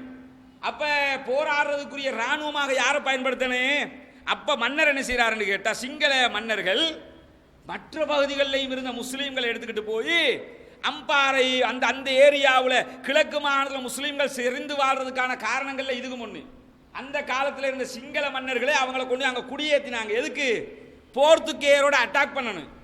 ஏன்னு கேட்டா, அரபுகளும் வந்து அரபு நாட்டில் இருந்து வந்தவங்களும் குடியேறி இருந்தாங்க, பூர்வீக சோனகர்களும் இருந்தாங்க, முஸ்லீம்களாக அத்தனை பேரும் இருந்ததுனால இவங்களுக்கு கடல் தொழிலில் வந்து முஸ்லீம்கள் ரொம்பவே முன்னணியில் இருந்தாங்க. கடல் பிரயாணத்தில் வெளிநாட்டில் இருந்து சரக்குகளை கொண்டு வர்றது, இங்கிருந்து வெளிநாட்டுக்கு கொண்டு வியாபாரம் பண்றது, இது மாதிரி கடல் சம்பந்தப்பட்ட அறிவுகள் எல்லாம் அன்றைய முஸ்லிம்களுக்கு நிறையவே இருந்த காரணத்தினால அரசன் என்ன செய்யறான் தெரியுமா, உளவு பார்க்கறதுக்கு முஸ்லிம்களை பயன்படுத்துறான், என்ன நடக்குதுன்னு பார்க்கறதுக்கு. இன்னொன்று எதுக்கு பயன்படுத்துறான், கடல்ல யுத்தம் பண்றதுக்கு. கடற்படையா இருந்து கடல்ல யுத்தம் போர்த்துக்கே அரசாங்கத்துக்கு எதிராக கடலில் யுத்தம் செய்தவர்கள் அன்றைய காலத்திலேயே யாருன்னு கேட்டா முஸ்லிம்கள். அப்பதான் என்ன நடக்குதுன்னு சொன்னா, 2ஆம் ராஜசிங்கனுடைய ஆட்சி காலத்தில் டச்சுக்காரர்களுக்கு, டச்சுடைய ஆட்சி நடக்கிற நேரத்தில் மட்டக்களப்பை கண்டி ராஜ்யம் விட்டு கொடுக்கிற நேரத்தில் முஸ்லிம்களுக்கு இதில் விருப்பம் கிடையாது. டச்சுக்கு நீங்க டச்சு கவர்மெண்ட்டுக்கு நீங்க இப்படி விட்டு கொடுத்துருக்க கூடாது என்று சொல்லி கண்டி ராசதானிக்கு எதிராக கடுமையாக கோவப்பட்டாங்க முஸ்லிம்கள். நாட்டை நீங்க என்னதான் இருந்தாலும் போராடிட்டு இருக்கணுமே தவிர நீங்க எப்படி விட்டு கொடுப்பீங்க அப்படி நடக்கிற அந்த பிரச்சனையில 1766ஆம் ஆண்டு கண்டி ராசதானிக்கும் டச்சுக்காரர்களுக்கும் இடையில ஏற்பட்ட உடன்படிக்கை காரணமாக கரையோரத்தை முழுவதுமாக நேரடி கண்காணிப்பில் பரிபாலிக்கிற அந்த நேரடி கண்காணிப்பை டச்சு கவர்மெண்ட் எடுத்துக்கொள்ளுது. நாங்க தான் முழுமையா இருப்போம். எப்படி செய்யறாங்கன்னு கேட்டா, கரையோரமா இருக்கிற எல்லா பகுதியும் டச்சுக்கு, கடல் பயணங்கள் எங்க என்ன நடந்தாலும் அவனை தாண்டி தான் எல்லாம் வர வேண்டி வரும். உள்நாட்டை மட்டும் நீ வச்சுக்க, இது பெரிய தர்ம சங்கடத்தை உண்டாக்கும். கடல் பகுதியெல்லாம் வேறொருத்தனுக்கு கொடுத்துட்டு உள்ளுக்குள்ள மட்டும் நீ இருந்துக்கன்னா அவன் தர்றதுதான் இங்க கிடைக்கணும். இந்த தர்ம சங்கடத்தை கண்டிய ராசதானிக்கு உண்டாக்குறாங்க. உண்டாக்கினதுனால தான் இந்த பிரச்சனையே வருகுது. அப்ப கண்டிய மன்னர் என்ன செய்யறாருன்னு கேட்டா, 1766 மட்டக்களப்பு உள்ளிட்ட அந்த பகுதிகளை எல்லாம் டச்சு கவர்மெண்ட் கையில் கொடுத்ததுனால அவங்க தான் அந்த ஏரியாவை 8 பற்றுகளாக பிரிக்கிறார்கள். இன்றைக்கு நீங்க பார்ப்பீங்கல்ல, கோரளை பற்று, அந்த பற்று, இந்த பற்று, இந்த பேரு டச்சு கவர்மெண்டால அந்த காலத்திலே போட்டோ தான். 8 பற்றுகள், பானமை பற்று, அக்கரை பற்று, அதே மாதிரி கரவாகு பற்று, மண்முனை பற்று, அதே மாதிரி என்ன செய்யறாங்கன்னு கேட்டா எருவில் பற்று, போரத்தீவு பற்று, மட்டக்களப்பு பற்று, கோரளை பற்று, இந்த 8 பற்றுகளாக, 8 பற்றுனா ஒரு டிவிஷன் மாதிரி பிரிக்கிறான். 8 ஏரியாவாக இந்த கண்டி ராசதானியில இருந்து பறிச்செடுத்த இடத்தை தான் என்ன செய்யறான்னு கேட்டா பிரிச்சு அங்க. ஆனா ஒரு காரியம் பண்ணினான், பிரிச்சு அவன் கைக்கு எடுத்தாலும் பிறகு நாட்டை விட்டு வெளியேறுங்க என்று சொன்னவன் ஒரு கட்டத்தில் என்ன செய்யறான், முஸ்லீம்கள் பரவாயில்ல இந்த பகுதியில் வாழ்ந்துக்க என்று சொல்லி ஒரு ஏரியாவை என்ன செய்யறான், திறந்து விட்டுதான். திறந்து விட்டதுனால தான் பார்த்தீங்கன்னு சொன்னா இந்த கோரளை பற்று, ஏராவூர், இது மாதிரி பகுதிகளில் எல்லாம் என்ன செய்யறாங்கன்னு கேட்டால் முஸ்லீம்கள் கடுமையாக நிறைஞ்சி காணப்பட்டாங்க அந்த காலத்திலேயே. அப்ப ஆங்கிலேயருடைய, குறிப்பாக போர்த்துகேயருடைய அதிகாரிகள் ஒருத்தராக இருந்த ஜேக்கப் பெர்னாந்துங்கிறவர் என்ன செய்யறாருன்னு கேட்டா, அவர காலத்தில் என்ன சொல்றாரு, கிட்டத்தட்ட 60,000 முஸ்லீம்கள் இந்த ஏரியாவில், ஏராவூர், புளியந்தீவு, கோரளைப்பற்று, இந்த ஏரியாவில் வாழ்ந்ததாக அவர் நோட் போட்டு வச்சிருக்கிறார். அவ்வளவு முஸ்லீம்கள் அந்த காலத்தில் என்ன செஞ்சாங்க, அந்த ஏரியாவில் தான். காரணம் என்னன்னா, வெளியூர்ல இருந்த முஸ்லீம் அங்க குடியேற்றப்பட்டாங்க போர்த்துகேயரோட சண்டை பிடிக்கணுங்கிறதுனால. அதுக்கு பிறகுதான் என்ன செய்யறாங்க, ஜேக்கப் பெர்னாந்துடைய காலத்தில் தான் பட்டிப்பளை என்ற ஒரு ஆறு அந்த ஏரியாவில் இருக்குதுன்னு சொல்லி எழுத்துல இருக்குது. எனக்கு அந்த ஆறு இப்ப இருக்கிற பேர் தெரியாது. பட்டிப்பளைங்கிற ஒரு ஆறை மறைச்சு ஜேக்கப் பெர்னாந்து கட்டிய ஒரு அணை கட்டி இருக்குது. இன்னைக்கும் சம்மாந்துர மக்கள் அதை பெர்னாந்து கட்டுன்னு தான் சொல்லுவாங்களாம்.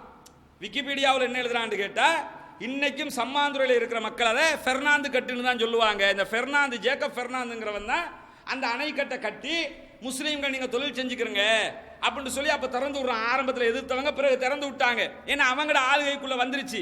இங்க கண்டிய ராசதானியும் எனக்கு வேணாம், நீங்க தனியா இருந்துக்கிறீங்கன்னு விட்டுட்டாங்க. அப்ப அரசனும் கைவிட்டதுக்கு பிறகு தனியாக ஒரு சமுதாயம் நின்று போராடுறதுங்கிறது சாத்தியப்படாதனால, அரசனுடைய கட்டுப்பு ஆளுகைக்குள்ள இல்லைங்கிறதுனால அவங்களும் என்ன செஞ்சாங்க, அதை விட்டு போட்டு கொஞ்ச நாள் அந்த மட்டக்களப்பு ஏரியாவில் வாழ்ந்து கொண்டு இருக்கிறார்கள். இப்படிப்பட்ட நேரத்தில் தான் கண்டி ராசதானி ஆட்டங்காணுது.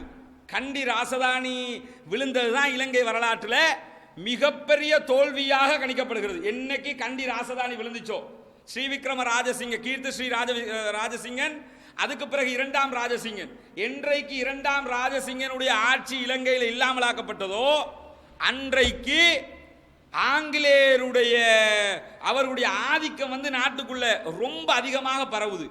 அது என்ன நடக்குதுன்னு கேட்டா, இந்த கீர்த்தி ஸ்ரீ ராஜசிங்கன் அவனுக்கு பிறகு இரண்டாம் ராஜசிங்கனுக்கு ஆதரவாக முஸ்லீம்கள் தான் அதிகமாக யுத்தம் செய்தார்கள். முஸ்லீம்கள் எடுத்துக்கிட்டீங்கன்னா வெள்ளவாய யுத்தம் நடந்தது. இந்த வெள்ளவாய யுத்தத்தை பற்றி இன்றைக்கும் ஹங்குரங்கட்ட என்கிற இடத்துல இருக்கிற ஒரு தேவாலயத்துக்கு மன்னர் என்ன செய்தாருன்னா ஒரு புடவை ஒன்று அந்த காலத்தில் நல்ல மதிப்புமிக்க ஒரு புடவையை கிஃப்ட் பண்ணுறாரு. அந்த கிஃப்ட் பண்ணின புடவையில் இந்த கடைசியாக நடந்த யுத்தத்தை பற்றின செய்தி, வெள்ளவாய யுத்தத்தை பற்றின செய்தி அந்த புடவையில வரைஞ்சி தான் கொடுக்குறாரு. ஒரு புடவையை கிஃப்ட் பண்ணுறாரு. அந்த புடவையில் இந்த வெள்ளவாய யுத்தத்தினுடைய காட்சிகளை வரைஞ்சு கொடுக்குறாரு. அதில் ஒரு காட்சியாக முக்கியமாக எதை வரைகிறார் தெரியுமா? ஒட்டுபந்தி என்று சொல்லக்கூடிய ஒரு படையணியை பற்றி வரைகிறார். இந்த ஒட்டுபந்திங்கிற படையணி என்ன தெரியுமா? ஒட்டக படையணின்னு அர்த்தம். ஒட்டுபந்தி என்றா என்ன? ஒட்டக படையணி. போர்த்துகே கவர்மெண்ட்டுக்கு எதிராக ஸ்ரீவிக்ரம ராஜசிங்கனுடைய இரண்டாம் ராஜசிங்கனுடைய ஆட்சி காலத்தில் முஸ்லீம்கள் அரசுக்கு ஆதரவாகவும் போர்த்துகேருக்கு எதிராகவும் யுத்த களத்தில் குதிக்கிறார்கள். ஒரு தனியான ஒரு படை போர்சஸ்ல ஒரு தனி பிரிவு கொண்டு வருது ஒட்டுபந்தி என்று. இந்த ஒட்டுபந்திங்கிறது எதுன்னு கேட்டால் ஒட்டக படையணி. முஸ்லீம்கள் அரபுகளுடைய வளர்ச்சியால வருகையில் இந்த ஒட்டகம் குதிரையினுடைய தாக்கம் எல்லாம் இருந்ததுனால அந்த காலத்தில் என்ன செய்யறாங்கன்னு கேட்டால் இந்த ஒட்டகத்தை வச்சு 1634 தொடக்கம் 1684 இடைப்பட்ட காலப்பகுதி தான் இந்த இரண்டாம் ராஜசிங்கனுடைய காலப்பகுதி. இந்த காலப்பகுதியில் இந்த யுத்தம் நடக்குது. இன்னைக்கு நாம பார்க்கலாம், இலங்கையில ஆரம்ப காலத்தில் இந்த ஒட்டகங்கள் குதிரைகளுடைய வரவு இருந்தது. இப்ப இடையில தான் நின்று போச்சுது. இந்த வரவுக்கு ஆதாரமாக ஆங்கிலேய எழுத்தாளர்களே விட்டு சென்ற தரவுகளும் இருக்குது, ஆதாரங்களும் இன்னைக்கு இருக்குது. இங்க மன்னாருக்கு போய் பார்த்தீங்கன்னா மன்னார் ஏரியாவில் இந்த பாஓபாப் என்கிற ஒரு மரம் இருக்கும். அதுக்கு பேர் பாஓபாப். அந்த பாஓபாப் மரத்தை நீங்க எடுத்து பார்த்தீங்கன்னா கூகுள் எல்லாம் அடிச்சு பார்த்தீங்கன்னா பாஓபாப்னு அதுதான் காட்டும். மன்னார்ல கிட்டத்தட்ட 40 மரங்கள் இருக்கிறதாக சொல்லப்படுகிறது. ஆனா கண்ணுக்கு பார்க்கறதுக்கு ஒரு 7-8 மரம் மன்னார் ரோட்ல நீங்க போகும்போதே 7-10 மரத்தை நீங்க பார்த்துடலாம். பாஓபாப் மரத்தை அந்த ஏரியாவில் மட்டும்தான் தற்போதைக்கு காண கிடைக்குது. அந்த மரத்தினுடைய வடிவம் எப்படி இருக்குன்னு தெரியுமா? ஒரு குடம் மாதிரி இருக்கும். ஒரு குடம் இருந்தா எப்படி இருக்கும்? குடம் மாதிரி கீழ்ப்பகுதி நல்ல தட்டிச்சு, மேல் பகுதி அப்படியே ஒடுங்கி போறதாக இருக்கும். இன்னைக்கும் என்ன செய்யறாங்க, சில இந்துக்கள் அதை கடவுள் மாதிரி பூஜிக்கிற வளமையெல்லாம் இன்னைக்கு இருக்குது. அந்த பாஓபாப் மரம் எதுக்கு கொண்டு வரப்பட்டுச்சுன்னு கேட்டா இந்த ஒட்டகத்துக்கும் குதிரைக்கும் தீனியாக கொண்டு வரப்பட்டது. அந்த மரத்தில் ஒரு ஸ்பெஷல் இருக்குது. அதில் ஒரு பகுதியை வெட்டி எடுத்து அப்படி புளிஞ்சம்னு சொன்னா சுத்தமான தண்ணி வரும். அது முழுக்க அந்த மரம் இப்படி வர்றதுக்கு காரணம் என்ன? தண்ணியை சேமிச்சு வச்சிருக்குன்னு அர்த்தம். இப்போ மன்னார் பகுதியெல்லாம் ரொம்ப வறட்சியான பகுதி தானே. அந்த வறட்சியான பகுதியில் ஒரு அற்புதமும் கூட பாருங்க, அந்த மரத்தை கடுமையான வறட்சி வரக்கூடிய பகுதியில் அந்த மரம் அப்படி விரிஞ்சு அதுக்குள்ள குடிசை மாதிரி எல்லாம் உள்ள ஓட்டையை போட்டு ஓட்டையெல்லாம் இருக்கும். அதுக்குள்ள இன்னைக்கு மக்கள் சும்மா விளையாடுவாங்க, வாழுவாங்க. இதெல்லாம் நடக்கிற இன்னைக்கும் பார்க்கலாம் நீங்க மன்னார்ல. அந்த மரம் இருக்குது. கிட்டத்தட்ட 40 மரங்கள் இருக்குது. இந்த மரம் எதுக்கு கொண்டு வரப்பட்டுச்சுன்னு கேட்டா முஸ்லீம்கள் வைத்து கொண்டிருந்த இந்த ஒட்டகங்களுக்காக தீனிக்காக கொண்டு வந்து நட்டப்பட்ட மரங்கள். அது ஒட்டகம் சாப்பிட்றதுக்கு நம்ம கொடுக்குற சாப்பாடு சாப்பிடாதுல்ல. இந்த ஜூல வச்சிருப்பான ஒட்டகம் பார்த்துருக்கீங்களா? நம்ம தெய்வல ஜூல ஒரு ஒட்டகம், அது ஒட்டகம் மாதிரியா இருக்குது, வளர்த்த மாடு மாதிரி இருக்குது. ஏன்னா கொடுக்கறதுக்கு சாப்பாடு இல்லை. ஒட்டகம்னா ஒட்டகத்துடைய சாப்பாட்டை கொடுக்கணும். என்ன சாப்பாடு கொடுக்கும்? பலா இலையும் வாழை இலையும் இருக்கிறத வச்சு அட்ஜஸ்ட் பண்றதுனால ஒட்டகம் கருகி கழுத தேஞ்சு கட்டரும்பானது மாதிரி இப்ப மாடா போயிருக்குது ஒட்டகம். ஒட்டகம் எங்க? அங்கதான் ஒட்டகத்தை பார்க்க. ஒட்டகம் என்றாலும் ஒரு கம்பீரமான மிருகமா இல்லையா? அங்க போய் பாருங்க, அதை வந்து கவர்மெண்ட் ஹாஸ்பிட்டல்ல சேர்க்கணும் அந்த ஒட்டகத்தை. அவ்வளவு நோஞ்சானா போயிருக்கும். ஏன்னா அதுக்குரிய உணவு கிடைக்கல. அந்த ஒட்டகம் குதிரைகள் சாப்பிடுகிற உணவு மரம் தான் இந்த பாஓபாப்ங்கிற மரம். அந்த மரத்துக்கு அரபு நாட்டு மரம் என்ற ஒரு பேரும் இருக்குது. இன்றைக்கும் நீங்க மன்னார் பகுதியில் பார்க்கலாம். இந்த ஒட்டுபந்திய யுத்தத்தோட சம்பந்தப்பட்ட வரலாற்றுக்கு தொடர்புபடுகிற சில மரங்களாக காணப்படுகிறது. அதே மாதிரி இந்த முஸ்லிம்கள் அரசர் மன்னர் காலத்தில் செய்த தியாகங்கள்ல ஒரு அளப்பரிய தியாகமாக இன்றைக்கும் பார்க்கப்படுகிற ஒரு முக்கியமான தியாகம் என்ன தெரியுமா? இந்த 2ஆம் ராஜசிங்க மன்னன் தோல்வி உறுகிற நேரம் இருக்குது இல்லையா? இந்த தோல்வி உறுகிற நேரத்தில் என்ன நடக்கும் என்று கேட்டா 2ஆம் ராஜசிங்க மன்னன் ஆங்கிலேயரிடமிருந்து தன்னை பாதுகாத்துக் கொள்வதற்காக ஓடுவார். ஓடிக்கிட்டு இருக்கிற நேரத்தில் இந்த வரலாறு நாம கேள்விப்பட்டிருப்போம். ஓடிக்கிட்டு இருக்கிற நேரத்தில் என்ன செய்யறாருன்னு கேட்டா ஒரு ஏரியாவுக்கு போறாரு. அந்த ஏரியாவில் மாட்டு தொழுவம் இருக்கும். மாட்டு தொழுவத்துக்கு பக்கத்தில் ஒரு மரம் இருக்குது. ஒளிக்கிறதுக்கு இடம் இல்லாமல் மரத்தினுடைய பொந்துக்குள்ளே தான் போய் ஒளிக்கிறாரு. மரத்தினுடைய ஓட்டை இருக்கும் இல்லையா, அந்த ஓட்டைக்குள்ளே போய் ஒளிக்கிறாரு. ஒளிக்கிறத அந்த இடத்துல இருந்து ஒரு முஸ்லீம் பெண்மணி பார்த்து விடுகிறாள். ஒரு முஸ்லீம் பொம்பளை என்ன செய்கிறாங்கன்னு கேட்டால் மாட்டில் பால் கறந்துக்கிட்டு இருக்கிறாங்க. அவங்க பார்க்குறாங்க, மன்னர் வந்து ஒளிக்கிறாரு. கொஞ்ச நேரத்திலேயே போர்த்துக்கேய படை என்ன செய்யுதுன்னு கேட்டால் மன்னரை தேடி வருகுது. தேடி வந்தால் இவ தான் இருக்கிறா. இந்த ஏரியாவுக்கு வந்தவன் எங்க, 2ஆம் ராஜசிங்கன் எங்க கேட்குறாங்க. அவ என்ன நினைக்கிறா தெரியுமா, மன்னனை காட்டி கொடுத்துட்டோம்னா வரலாற்றில் காட்டி கொடுத்த ஒரு சமூகமாக அறியப்படும். உண்மைதானே? அன்னைக்கு அவ 2ஆம் ராஜசிங்க மன்னனை காட்டி கொடுத்திருந்தா இன்னைக்கு மினவாதிகள் என்ன சொல்லுவாங்க, எங்க மன்னனை காட்டி கொடுத்தவன் காட்டி இப்படி சொல்லுவானா இல்லையா? அவன் என்ன பார்க்குறான்னா, மன்னரை காட்டி கொடுக்கவும் கூடாது, பொய் சொல்லிடவும் கூடாது, ரெண்டும் செய்யக்கூடாதுல்ல. அதுக்காக என்ன செய்கிறாங்கன்னு கேட்டால் ஒன்றுமே பேசாமல் இருக்கிறான். பேசாமல் இருந்ததுக்காக அந்த போர்த்துகேய படை என்ன செய்யுதுன்னு சொன்னால் அவளை கொலை செய்து விட்டு போய்விடுகிறார்கள், கொண்டுடுறாங்க. கொண்டுட்டு போனதுக்கு பிறகு 2ஆம் ராஜசிங்கம் வெளியில் வர்றாரு. வெளியில் வந்து பார்த்தா அந்த பெண்மணி அந்த இடத்தில் செத்து கிடக்கிறாள். செத்து கிடக்கிறாள். அந்த மரக்கலைம்பாங்கல்ல, இந்த மரக்கலே தான் அது மரக்கலை. இவங்க இந்த சிங்கலே போடுற மாதிரி, அப்போ உண்மையிலே சிங்கலே போடணுமா மரக்கலே போடணுமா? உண்மையிலே போடணுமா? அந்தலே தான். அப்போ அவர் வெளியே வந்தது. அவர் என்ன சொல்றாரு, என்னை பாதுகாத்த ரத்தமே அப்படின்னு சொன்னதுனால தான் அந்த பேரே உருவானதாக வரலாறு சொல்லுவார்கள். இது வெறும் பேச்சல்ல. இந்த வரலாறு 1980களுக்கு பிறகு இருந்த இலங்கையினுடைய தமிழ் பாட புத்தகத்தில் 3ஆம் ஆண்டு பாட புத்தகத்தில் இந்த ஹிஸ்டரி இருந்தது. நாங்கெல்லாம் படிக்கிற காலத்தில் இந்த ஹிஸ்டரி இருந்துச்சு, இப்போ கிடையாது. இப்போ படிப்படியாக என்ன செஞ்சிட்டாங்க, ஹிஸ்டரியில் இருந்து அந்த வரலாற்றை நீங்கள் நான் இப்போ சொன்ன வரலாறு அப்படியே 1980களுக்கு பிறகு வந்த தமிழ் 3ஆம் ஆண்டு தமிழ் பாட புத்தகம் உங்களுக்கு கிடைச்சா எடுத்து பாருங்க. அதில் பார்த்தீங்கன்னு சொன்னால் நான் சொன்ன வரலாறு அப்படியே 2ஆம் ராஜசிங்கன் என்ற ஒருவன் இருந்தான், ஃபாத்திமா என்ற ஒரு முஸ்லீம் பெண்மணி, இப்படி ஒரு சம்பவம் நடந்ததுன்னு சொல்லி எழுதி வச்சிருக்கிறாங்க. இதை நிதர்சனமாக இன்னைக்கும் பார்க்கலாம். எங்கே பார்க்கலாம் தெரியுமா? மகியங்கனை, இந்த ஊர் எங்கே இருக்குது, 2ஆம் ராஜசிங்கன் இந்த சம்பவம் நடந்த ஏரியா எங்கே இருக்குன்னு கேட்டால் பங்கரகம்மன்ன என்று சொல்லக்கூடிய ஏரியா. அது மகியங்கனைக்கு பக்கத்தில். மகியங்கனை இருக்குதா, சம்மாதுரை தாட்ட வங்குவ தாண்டக்குல மகியங்கனை ஏரியா வரும். அதுக்கு உள்ள போகிற ஒரு கிராமம். அந்த கிராமம் தான் இந்த பங்கர கம்மன்ன என்று சொல்லக்கூடிய ஏரியா. பேரை பார்த்தா சிங்கள பேரா இருக்குது, ஆனால் முழுக்க இன்னைக்கு கிட்டத்தட்ட 800 குடும்பத்தினர் அங்கே வாழ்றாங்க. இன்னைக்கும் கிட்டத்தட்ட 800 குடும்பம் முஸ்லீம் குடும்பம் வாழுது. ஒரு ஜும்மா பள்ளி வாயில் இருக்கிறது, 4 தக்கியா பள்ளி வாயில் இருப்பதாக வரலாறுகளில் பார்க்குறோம். நேரில் போனாலும் என்ன செய்யலாம், அந்த மக்களை பார்க்கலாம். இது அந்த பெண்மணியினுடைய குடும்பத்தாருக்கு. இந்த ஊரை 2ஆம் ராஜசிங்கன் என்ன செய்கிறாரு, என்னை காப்பாத்தின பெண்மணி ஆயிடுச்சே என்று சொல்லி அவட ஃபேமிலிக்காக கொடுத்த ஊர் தான் அது. பேரு சிங்கள பேரு, ஆனால் அது யோசனை வரும்ல. நீங்கள் தாட்டே வங்கோ தாண்டி போகல, சில அந்த ஏரியாவை பாருங்க, முழுக்க சிங்கள மக்கள் வாழ்ற ஏரியாவில் ஒரு சில முஸ்லீம்களும் வாழ்வார்கள். சின்ன சின்ன கிராமங்கள் முஸ்லீம் கிராமம் இருக்கு, பெரும்பாலும் சிங்கள கிராமம். ஆனால் ஒரு சில முஸ்லீம் கிராமங்களும் இருக்குது. காரணம் என்னன்னு கேட்டால் இந்த வரலாற்றோட சம்பந்தப்பட்ட முஸ்லீம் கிராமங்கள் தான் அங்கே இருக்கிறது. அப்ப 2ஆம் ராஜசிங்க மன்னனுடைய உயிரை காத்த உத்தமி அவள். அந்த வரலாற்றுக்கு சொந்தக்காரர்கள் நாம்.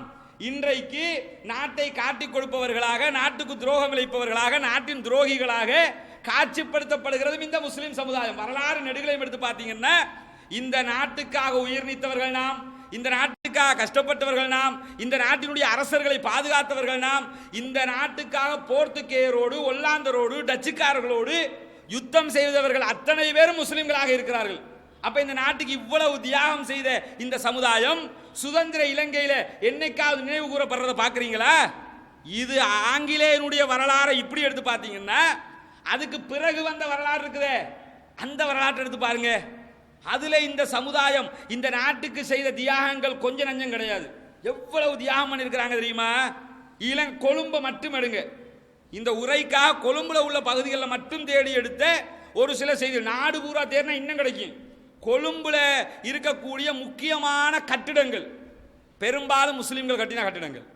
இன்னைக்கு கொழும்புல நாம பார்க்கிற இலங்கை நூதன சாலை இருக்குதுல்ல, நேஷனல் மியூசியம், இலங்கையில் இருக்கிற தேசிய நூதன சாலை நேஷனல் மியூசியம் இருக்குது.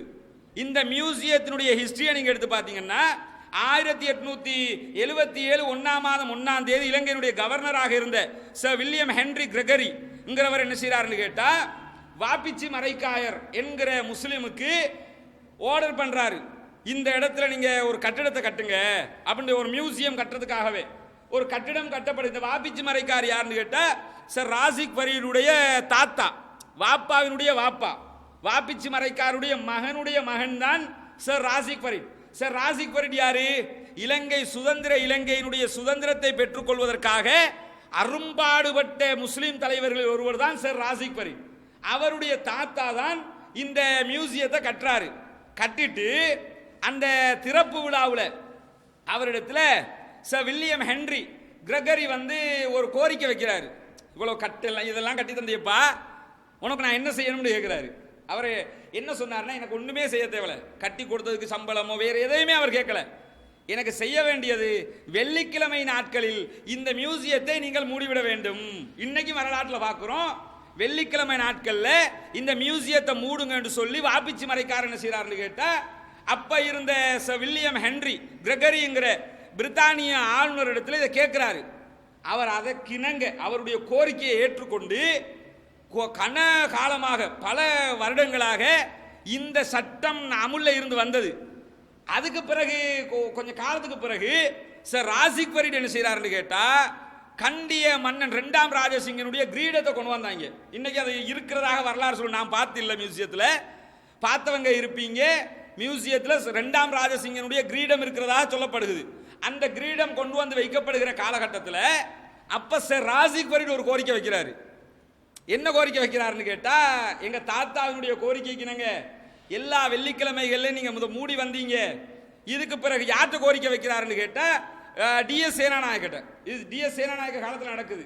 இவ்வளவு காலமாக ஆங்கிலேய கவர்மெண்ட்ல இருந்து வெள்ளிக்கிழமையில தான் மூடப்படுது, இதுக்கு பிறகு வெள்ளிக்கிழமை மூட வேணாம், வெள்ளிக்கிழமை திறந்துட்டு சனி ஞாயிற்றுக்கிழமையிலே மூடுங்க அப்படின்னு அவர் கோரிக்கை வைத்ததாகவும் இப்ப அதுதான் நடைமுறையில் இருக்கிறதாகவும் சொல்லப்படுது. இப்ப இந்த நடைமுறை வெள்ளிக்கிழமை மூட மாட்டாங்க, சனி ஞாயிற்றுக்கிழமை தான் மூடுவாங்க. சார் ராசிக் ஃபரீதுடைய கோரிக்கை டிஎஸ் சேனாநாயக்கவினால் ஏற்றுக்கொள்ளப்பட்டதுன்னு வருது. நான் என்ன கேட்கிறேன்னு கேட்டா, இந்த மியூசியம்ங்கிறது சாதாரண சொத்தா? அந்த பில்டிங்கை பார்க்குறீங்கல்ல, சாதாரண பில்டிங் அது, அவ்வளவு பிரம்மாண்டமான பில்டிங், அவ்வளவு பெரிய கட்டிடம். அதுக்கு நயா பைசா காசு எடுக்கல, ₹1 காசு எடுக்கல. இந்த சமூகத்தை சேர்ந்தவர்கள் அரசுக்காக கொடுத்தது. விட்டுட்டு போய் நீங்க வச்சுக்கிறீங்கன்ட்டாங்க, எனக்கு ஒன்றும் தேவையில்லை, இதை மட்டும் செய்யுங்கன்றார். அது ஏற்றுக்கொள்ளப்பட்டது, அதை மறுக்கல பிரிட்டிஷ் கவர்மெண்ட். அதுக்கு பிறகு இதே ஆளை நீங்க எடுத்துக்கிட்டீங்க, இந்த வாப்பிச்சி மரைக்காயர் கொழும்புல நிறைய பில்டிங்களை கட்டியிருக்காரு. வர ஹிஸ்டரியில அவர் சொல்லப்படுற நேரத்தில் வாப்பிச்சி மரைக்கார் என்ன செய்யறாருன்னு கேட்டா, இந்த ஜெனரல் போஸ்ட் ஆஃபீஸ், கொழும்பினுடைய மத்திய போஸ்ட் ஆஃபீஸ் இருக்கு இல்லையா, இந்த ஜெனரல் போஸ்ட் ஆஃபீஸை அந்த பில்டிங் பழங்காலத்து பில்டிங் அதை கட்டினது அந்த அன்றைய காலத்திலே வாப்பிச்சி மரைக்கார் தான் கட்டுறாரு, கவர்மெண்ட்டுக்காக கட்டி கொடுக்குறாரு. அதே மாதிரி கஸ்டம்ஸ் ஆஃபீஸ், சுங்க திணைக்களத்தினுடைய கட்டிடம் இருக்குது இல்லையா, அந்த கட்டிடம் வந்து வாப்பிச்சி மரைக்கார் கட்டினது கொழும்புல. அதே மாதிரி ஓல்ட் டவுன் ஹால், பழைய டவுன் ஹால் கொழும்புல இருக்குது இல்லையா, மெயின் ஸ்ட்ரீட்ல இருக்கும், அந்த பழைய டவுன் ஹால் வந்து வாப்பிச்சி மரை, அது அந்த பழைய கட்டிடத்தினுடைய பாங்கிலே இன்னைக்கும் இந்த கட்டிடம் எல்லாம் இருக்குது, வாப்பிச்சி மரைக்கார் கட்டி கொடுத்தது. அதே மாதிரி கோல்ஃபேஸ் ஹோட்டல், இந்த கோல்ஃபேஸ் ஹோட்டலை பத்தி பேசக்கல ஒரு செய்தியை தெரிஞ்சுக்கிறணும். கோல்ஃபேஸ் ஹோட்டலை கட்டி கொடுத்தது இந்த வாப்பிச்சி மரைக்காயர். கோல்ஃபேஸ் ஹோட்டல் கட்டி கொடுக்கப்பட்டதுக்கு அப்புறம் இந்த கோல்ஃபேஸ் ஹோட்டலுக்கு ஒரு சந்தர்ப்பத்தில் மாக்கார் போறாரு. இந்த ஹோட்டலுக்கு போற நேரத்தில் எப்படி போறாரு தெரியுமா? வெள்ளை கலர் வேஷ்டி உடுத்துக்கொண்டு, வெள்ளை கலர் ஷர்ட் போட்டுக்கொண்டு, வெள்ளை கலர் தொப்பி உடுத்துக்கிட்டு உள்ள போறாரு. ஆங்கிலேய கவர்மெண்ட் என்ன சொல்லுவது தெரியுமா? இப்படி உடுத்துக்கொண்டு ஹோட்டலுக்குள்ள வரவிட மாட்டோம், கோட் சூட் போட்டுக்கிட்டு வா, அவனை தான் உள்ள விடுவோங்கிறாங்க. இந்த ஒரு வார்த்தை சொன்னதுக்கு அவர் செஞ்ச வேலை என்ன தெரியுமா? இன்னைக்கு கோல்ஃபேஸ் ஹோட்டலுக்கு எதிர்த்தாப்புல ஒரு பில்டிங் பார்க்குறோமே, ரவுண்டான வளைஞ்ச பில்டிங் இருக்கும், அந்த பில்டிங் நீ இப்படி சொன்னதுக்காகவே நான் கட்டுறேன் அவர் கட்டின பில்டிங். நீ இப்படி சொன்னல, இந்த ஆடை அணிந்தவன் உள்ள வரக்கூடாதுன்னு சொன்னியா இல்லையா, அதுக்காக ஆங்கில கவர்மெண்ட்டுக்கு எதிராக அந்த பில்டிங்கை கட்டினாரு. இப்படி ஆங்கில கவர்மெண்ட் நூலுக்கு எங்கடா ஆங்கிலேயன் எதிர்க்க மாட்டான், அவனை எதிர்க்கிறதுக்குன்னு தான் முஸ்லீம்கள் பார்த்துக்கிட்டு இருந்தாங்களே தவிர ஒரு சந்தர்ப்பத்தில் கூட அவர்களுக்கு ஆதரவாக போனது கிடையாது. அவ்வளவு இந்த நாட்டுக்காக தியாகம் செய்தவர்கள். அதே மாதிரி விக்டோரியா ஆர்கேட் இருக்குது, விக்டோரியா ஆர்கேடை கட்டினது இந்த வாப்பிச்சி மரைக்கார். அதே மாதிரி கிளாக் டவர் இருக்குது, இப்ப ஜனாதிபதி மந்திரிக்குள்ள இருக்குது, ஜனாதிபதி அலுவலகத்துக்குள்ள இப்ப திறந்து விட்டுருக்கான ரோடு, அந்த ரோட்ல உள்ள போக்குல கிளாக் டவர் இருக்கும். அந்த கிளாக் டவரை அந்த காலத்திலேயே கட்டுறாரு. இவர் வாப்பிச்சு மறைக்கார் தான் கட்டுறாரு. யாருக்காவது தெரியுமா? நமக்கே தெரியாது. யார் எங்கேயோ இருக்குது. கண்டி டவுன்லையும் இதே மாதிரி ஒரு கிளாக் டவர் இருக்கும். கண்டி டவுனுக்கு போனீங்கன்னா அங்கேயும் ஒரு கடிகார டவர் ஒன்று கட்டி நடு டவுன்ல இருக்குது. அதுல வடிவங்கள் எல்லாம் இப்ப ஒரு பன்சலையினுடைய வடிவம் மாதிரி கதவுகள் எல்லாம் மாற்றி வச்சிருப்பாங்க. அதனுடைய ஹிஸ்டரியை தேடி பார்த்தீங்கன்னா அதையும் ஒரு முஸ்லீம் தான் கட்டுறாரு. தண்ட மகனுடைய நினைவு தினமாக நினைவுக்காக அவர் கட்டிய கட்டிடம் தான் அது. இது மாதிரி இலங்கையினுடைய வரலாற்றை சொல்லக்கூடிய பல வேலைகளை இந்த வாப்பிச்சு மறைக்காயர் உள்ளிட்ட முஸ்லீம் தலைவர்கள் செய்திருக்கிறார்கள். அதே மாதிரி மும்தாஜ் மஹால், இந்த மும்தாஜ் மஹால் சம்பந்தமாக தேடுகிற நேரத்தில் நிறைய செய்திகள் கிடைக்கிறது. மும்தாஜ் மஹால் என்றா என்னன்னு கேட்டா, பழைய சபாநாயகர் இல்லம், நாட்டினுடைய சபாநாயகர் இருக்கக்கூடிய வாசஸ்தலமாக இந்த மும்தாஜ் மஹால் தான் பாதுகாக்கப்பட்டு வந்தது. இன்னைக்கு நீங்க இணையதளத்தில் மும்தாஜ் மஹால் என்று அடிச்சா இந்த மும்தாஜ் மஹாலுடைய வரலாறுகளை சொல்லக்கூடியதாக இருக்கும். இந்த மும்தாஜ் மஹாலை கட்டினது யாரு? முகமது அலி என்கிறவர். இந்த முகமது அலியுடைய மகன் ஹுசைன் முகமது அலி. இந்த ஹுசைன் முகமது அலி என்பவர் தன்னுடைய மகள் ஆமினா முகமது அலிக்காக என்ன செய்தாரு? இந்த மும்தாஜ் மஹாலை கொடுத்தாரு. அவங்க கொடுத்த அரசாங்கத்துக்கு கொடுத்த கட்டிடம் தான் இந்த ஆமினா ஹுசைனுங்கிறவங்க இப்ப இந்தியாவில் இருக்கிறாங்க. அவங்க என்ன இப்ப உயிரோடு இருக்கிறாங்களான்னு தெரியல. அவங்க இந்த ஹிஸ்டரியை போட்டிருக்கிறாங்க. போற இடத்துல சொல்றாங்க தற்போதைய அவருடைய வசிப்பிடம் இந்தியான்னு குறிப்பிடுறாரு. ஆனா இந்த வாசஸ்தலத்தை கட்டினது முழுக்க நிறைய இலங்கையினுடைய பாராளுமன்ற அந்த சபாநாயகர்கள் நிறைய பேரு தங்களுடைய வாசஸ்தலமாக கடந்த காலம் வரைக்கும் இதைத்தான் பயன்படுத்தி இருக்கிறாங்க. இப்ப பௌத்த மத்திய நிலையமாக அது பராமரிக்கப்பட்டு வருகிறது. இப்ப என்ன செய்யறாங்க? முஸ்லீம்கள் இந்த நாட்டுக்கு செய்த தியாகம், பௌத்த மக்கள் தங்களுடைய மத்திய நிலையமாக கூட முஸ்லீம்கள் கொடுத்த ஒரு இடத்தை தான் பாதுகாத்து வருகிறார்கள். அங்க அதான் நடந்துகிட்டு வருது. பார்க்கலாம், அருமையான கட்டிடம். அதே மாதிரி உறுதிப்படுத்தப்படாத இன்னொரு தகவலும் இருக்குது. என்ன தகவல் இருக்கு? நான் தேடிய அளவுக்கு உறுதிப்படுத்த முடியல. ஆனா நிறைய பேர் அதை பத்தி சிலாகிச்சு எழுதியிருக்கிறாங்க. அது என்ன எழுதியிருக்கிறாங்கன்னு கேட்டா, MC அப்துல் ரஹ்மான் என்ற ஒருத்தர் இருந்தார், பெரிய கோடீஸ்வரர்.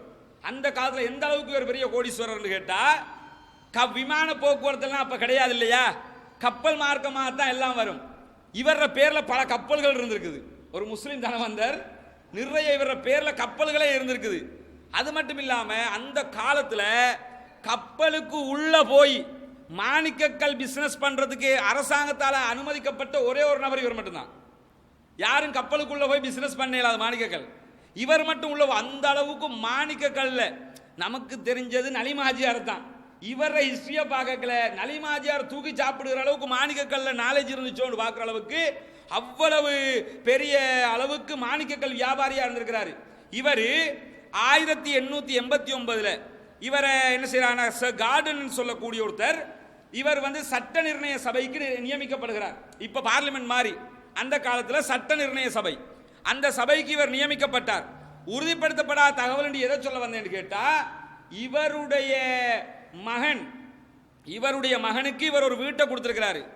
அந்த வீடு தான் அவருடைய மகனால் ஐக்கிய தேசிய கட்சி தலைமையகமாக கொடுக்கப்பட்டிருப்பதாக பல பேரும் எழுதி வச்சிருக்கிறாங்க. இதை உண்மையில் ஐக்கிய தேசிய கட்சியினுடைய இணையதளங்களிலே எதுலையும் பார்க்க கிடைக்கல. வேணும்னு மறைச்சிருக்கிறாங்களா, இருந்துதா அதை தெரியல. ரஹ்மானுக்குரிய இடமாகவும் தன்னுடைய மகனுக்கு கொடுத்த இடத்தை பிற்காலத்தில் அவர்தான் ஐக்கிய தேசிய கட்சிக்கு கொடுத்ததாகவும் ஒரு நிரூபிக்கப்படாத உறுதிப்படுத்தப்படாத ஒரு தகவல் காணப்படுகிறது. இந்த அளவுக்கு இலங்கையில பல இப்படி தேடி பார்த்தீங்கன்னு வைங்களேன், தேடி அளவுக்கு இவ்வளவு கிடைக்குது.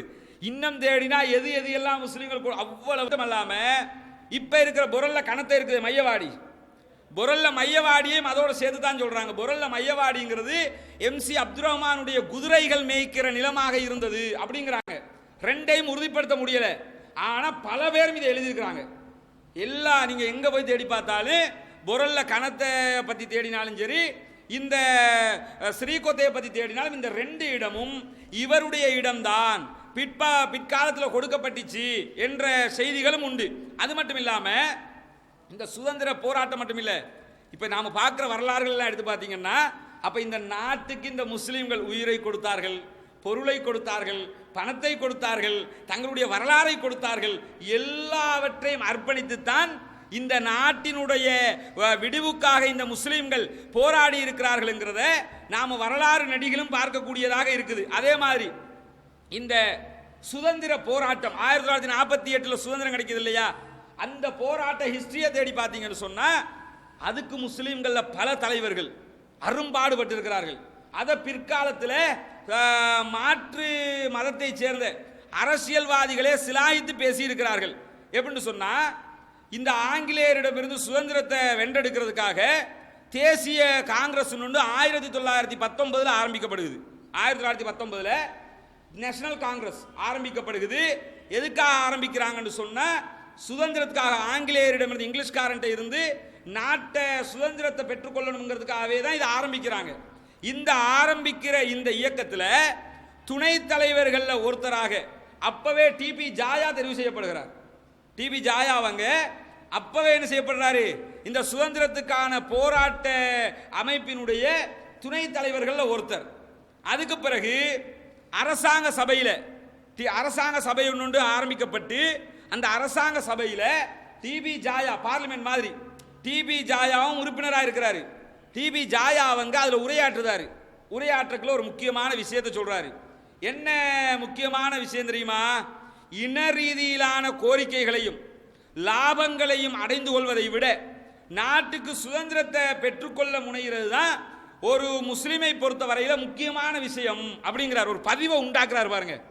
இன ரீதியிலான கோரிக்கை அவங்க முன் வச்சிருக்கலாம், எங்க இனத்துக்கு இது வேணும்.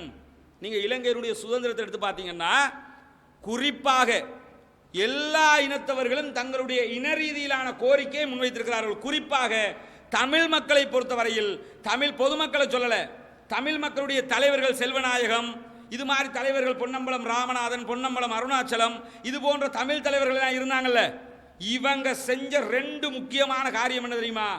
ஒன்று, தங்களுடைய இனத்தின் லாபத்தை மாத்திரம் பார்த்தது. 2வது, எங்கெல்லாம் முஸ்லிம்களுக்கு துரோகம் அளிக்க முடியுமோ அங்கெல்லாம் துரோகம் செஞ்சது. இலங்கையினுடைய வரலாற்றை எடுத்துக்கிட்டீங்கன்னா முஸ்லிம்களுக்கு பெரும் துரோகிகளாக யார் இருந்திருப்பாங்க தெரியுமா? தமிழ் மக்களுடைய தலைவர்கள். தமிழ் மக்கள் கிடையாது, அந்த மக்களுடைய தலைவர்கள். அதனால நாம் அடிக்கடி என்ன சொல்லுவோம், சிங்கள இனவாதத்தை கூட தாங்கிக் கொள்ளலாம், தமிழ் இனவாதத்தை தாங்கிக் கொள்ள முடியாது. இவ்வளவு காலமாக இனக்கலவரங்கள் வந்திருக்குது, அடிச்சு விரட்டி நானா ஊரை விட்டு நாட்டை விட்டு சொல்லுவாங்க, 4 பேர் பேசுவான். ஆனா நடந்துச்சா? ஆனா இலங்கை வரலாற்றில் முஸ்லீம்கள் பல பகுதிகளிலிருந்து எல்டிடியால் தான் விரட்டப்பட்டாங்க. எல்டிடியால் தான் பலத்த சேதம் உண்டாகியது.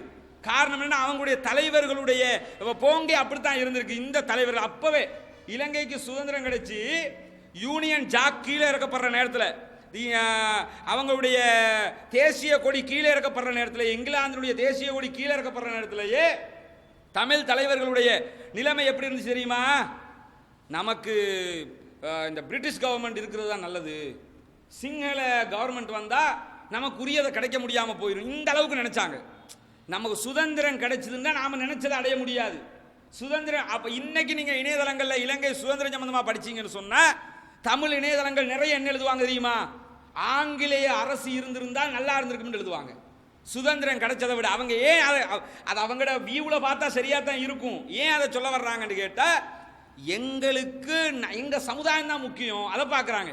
முஸ்லீம் தலைவர்கள் முஸ்லீம் சமுதாயத்தின் நலனை பார்க்கல, முழு சமூகத்துடைய நலவை பார்க்குறாங்க. அதனால தான் டிபி ஜாயா அவங்க அரசாங்க சபையில் உரையாற்றும் போது சொல்றாரு, நாங்கள் இன ரீதியிலான கோரிக்கையை வைக்க முடியும், எங்க இனத்துக்கு அது வேணும் இது வேணும்னு கேட்க முடியும், அதை நாங்கள் கேட்க மாட்டோம். எங்களுக்கு இலாபங்களை அடைந்து கொள்ள முடியும், இதைத்தான் பெட்டியை வாங்கிக்கிறலாம், அதெல்லாம் நாங்கள் செய்ய மாட்டோம். எங்களுக்கு தேவை இந்த சுதந்திர போராட்டத்தில் வெற்றி பெற்று நாட்டுக்கு சுதந்திரத்தை பெற்றுக் கொடுப்பது அப்படின்னு சொல்லி டிபி ஜாயா அவங்க பேசிய உரையை பார்க்கிறோம். அதே மாதிரி சட்டசபையில் மாக்கார் பேசுறாரு. அவர் என்ன பேசுறாருன்னு கேட்டா, பெரும்பான்மை இனம் சிறுபான்மை இனமாக மாறுவதை ஒருபோதும் முஸ்லிம்கள் அங்கீகரிக்க மாட்டார்கள் அப்படின்னு பேசுறாரு. பெரும்பான்மையா இருங்க, நீங்க தான் பெரும்பான்மை, நீங்க சிறுபான்மையா மாறுறத நாங்களே அதை அனுமதிக்க மாட்டோம். நாங்க சிங்கள மக்களோடு சேர்ந்து வாழத்தான் விரும்புறோம், தனிச்சு உங்களை மட்டும் தனிச்சு விடுறதுக்கு நாங்க ஆசைப்படல என்று சொல்லி அன்றைக்கே சிங்கள தேசியவாத கட்சிகளுக்கு ஆதரவாகத்தான் இந்த மாக்கார் அவங்க இருந்த அந்த உரையாற்றின செய்தியை பார்க்கிறோம். அதே மாதிரி கலாநிதி பதியுத்தீன் மஹமூது பேசுறாரு. பேசுற இடத்துல என்ன சொல்வார் தெரியுமா? எங்களுடைய நாட்டுக்கு பூரண சுதந்திரத்தை கோருவதில் சிங்கள அரசோடு தான் நாங்கள் ஒன்றிணைந்து போவதற்கு விரும்புகிறோம். எங்க நாட்டுக்கு சுதந்திரம் கிடைக்கணும், இந்த சுதந்திரத்தை நாங்கள் பெற்றுக்கொள்றதுக்காக சிங்கள அரசோடு தான் ஒன்றிணைந்து போக விரும்புகிறோமே தவிர வேறு யாரோடையும் ஒன்றிணைந்து போகவோ இந்த சுதந்திரத்தை மறுக்கவோ நாங்கள் முனையவில்லை அப்படிங்கிறாரு. அதே மாதிரி 1945 சர் ராசிக் பரீட் அவங்க யாப்பு திருத்த உரை, யாப்பு திருத்தம் கொண்டு வர்றாங்க. அந்த உரையில பேசுறாரு. பேசும்போது என்ன சொல்றாரு தெரியுமா? எங்களிடம் இருக்கிற அறிவுக்கும் நீதி நிலைநாட்டப்பட வேண்டும் என்கிற இந்த உணர்வுக்கும் தான் இந்த நாட்டினுடைய டொமினியன் அந்தஸ்து கோரும் சிங்களவர்களோடு நாங்கள் இணைந்து போகிறோம். நாங்க ஏன் இந்த டொமினியன் அந்தஸ்தை கோர்ற சிங்கள மக்களோட இணைஞ்சு போறோம்னு சொன்னா, நாங்கள் அரசியல் ஞானம் உள்ளவர்கள், எங்களுக்கு அரசியல் ஞானம் இருக்குது. அது மட்டும் இல்லாம நீதி நிலைநாட்டப்பட வேண்டும் என்றதை நாங்கள் விரும்புகிறோம். பிரிட்டிஷ் அரசாங்கத்தோட இருந்தா நீதியை நிலைநாட்ட முடியாது. அன்னைக்கு மாத்திரம் முஸ்லிம் தலைவர்கள் ஆங்கிலேய அரசுக்கு ஆதரவாக இருந்திருந்தால் 1948 இன்ன வரைக்கும் யூனியன் ஜாக்குடைய கொடிதான் பறக்கும். இன்ன வரைக்கும் பறந்துக்கிட்டு. அல்லது என்ன இருக்கு தெரியுமா? பாலஸ்தீனத்தையும் இஸ்ரேலையும் ரெண்டா பிரிச்ச மாதிரி ஈழம் கேட்டுக்கிட்டு இருந்தாங்களா? யுத்தம் வர முன்னாடியே ஈழம் கொடுக்கப்பட்டிருக்கும். என்ன என்ன வீவில் அவங்க கேட்டுக்கிட்டு இருந்தாங்கன்னா, தமிழ் மக்கள் இந்தியாவை பிரிச்சு முகமது அலி ஜின்னா பாகிஸ்தானை கொண்டு போயிட்டாரு. அது மாதிரி இலங்கைக்குள்ள எங்களுக்கு தனியாக தமிழீழத்தை தாங்க. இன்னைக்கும் பார்க்கிறோமா இல்லையா? தமிழ் தலைவர்கள் செய்கிற துரோகத்தை இன்றைக்கும் முஸ்லீம்கள் உணர முடியும். இன்னைக்கும் வடக்கில் மீள்குடியேற முடியல, கோரிக்கை வைக்க வேண்டி இருக்குது. அவன் இடந்தரம் அவங்களோட மக்களுக்கு, தமிழ் மக்கள் மட்டும் மீள்குடியேற்றப்படுகிறார்களே தவிர முஸ்லீம்களோ சிங்களவர்களோ அங்கே மீள்குடியேற்றம் செய்ய முடியவில்லை. காரணம் என்ன? அந்த தலைவர்களுடைய அந்த இனப்பாகுபாடு அப்படியே இன்னைக்கும் இருக்குது. அந்த காலத்துல இருந்து இந்த காலம் வரை அது அப்படியே கண்டினியூவா கொண்டு போய்கிட்டு இருக்கிறாங்க. அது மட்டும் இல்லாம இந்த சுதந்திர போராட்டத்தினுடைய தாக்கம் தொடர்பாக முஸ்லீம் தலைவர்கள் தொடர்பாக சொல்லப்படுகிற செய்திகளை பாருங்க. தர்மரத்னா அவங்க எழுதிய அந்த லங்காதீப பத்திரிகையினுடைய கட்டுரையில் என்ன சொல்றாருன்னு கேட்டா, சுதந்திரத்திற்கான பாரிய பங்களிப்பை செலுத்திய டிபி ஜாயா அவர்களுக்கு நன்றி செலுத்துகிற விதமாக கொழும்பு நகரத்தினுடைய வீதி ஒன்றுக்கு அன்னாருடைய பெயரே சூட்டப்பட்டது. அந்த காலத்தில் கவர்மெண்ட் அப்பவே என்ன செய்யறான்னு கேட்டா, டிபி ஜாயா சுதந்திரத்துக்காக பாடுபட்டாருங்கிறத நினைவு கூறுற விதமாக அவருடைய நிறைய பேர்களை பார்க்கலாம். ஒராபி பாஷா ஸ்ட்ரீட் இருக்குதா இல்லையா? இந்த ஒராபி பாஷாங்கிறவர் வெளிநாட்டில் இருந்து எகிப்தில் இருந்து இலங்கைக்கு குடியேறினவர், சுதந்திர போராட்ட வீரர். இலங்கையுடைய முஸ்லீம்களோட இணைஞ்சு சுதந்திரத்துக்காக போராடின ஒராபி பாஷா ஸ்ட்ரீட்டை பார்க்கலாம். டிபி ஜாயாட பேரில் ஸ்ட்ரீட்டை பார்க்கலாம். அதே மாதிரி நீங்கள் சித்திலப்பேருடைய பேரில் பார்க்கலாம். முஸ்லீம் தலைவர்கள் நிறைய பேருடைய பேரில் நீங்கள் ஸ்ட்ரீட்டுகளை பார்க்கலாம். ரோடுகளுக்கு பேர் வச்சிருப்பாங்க. எதுக்கு வச்சாங்கன்னு கேட்டால், இவங்க சுதந்திரத்துக்காக சிங்கள சமூகத்தோடு ஒன்றோடு ஒன்று இணைந்து போனார்கள் அப்படிங்கிறதுக்காக செய்யப்பட்ட வேலைகளாக அது கணிக்கப்படுகிறது.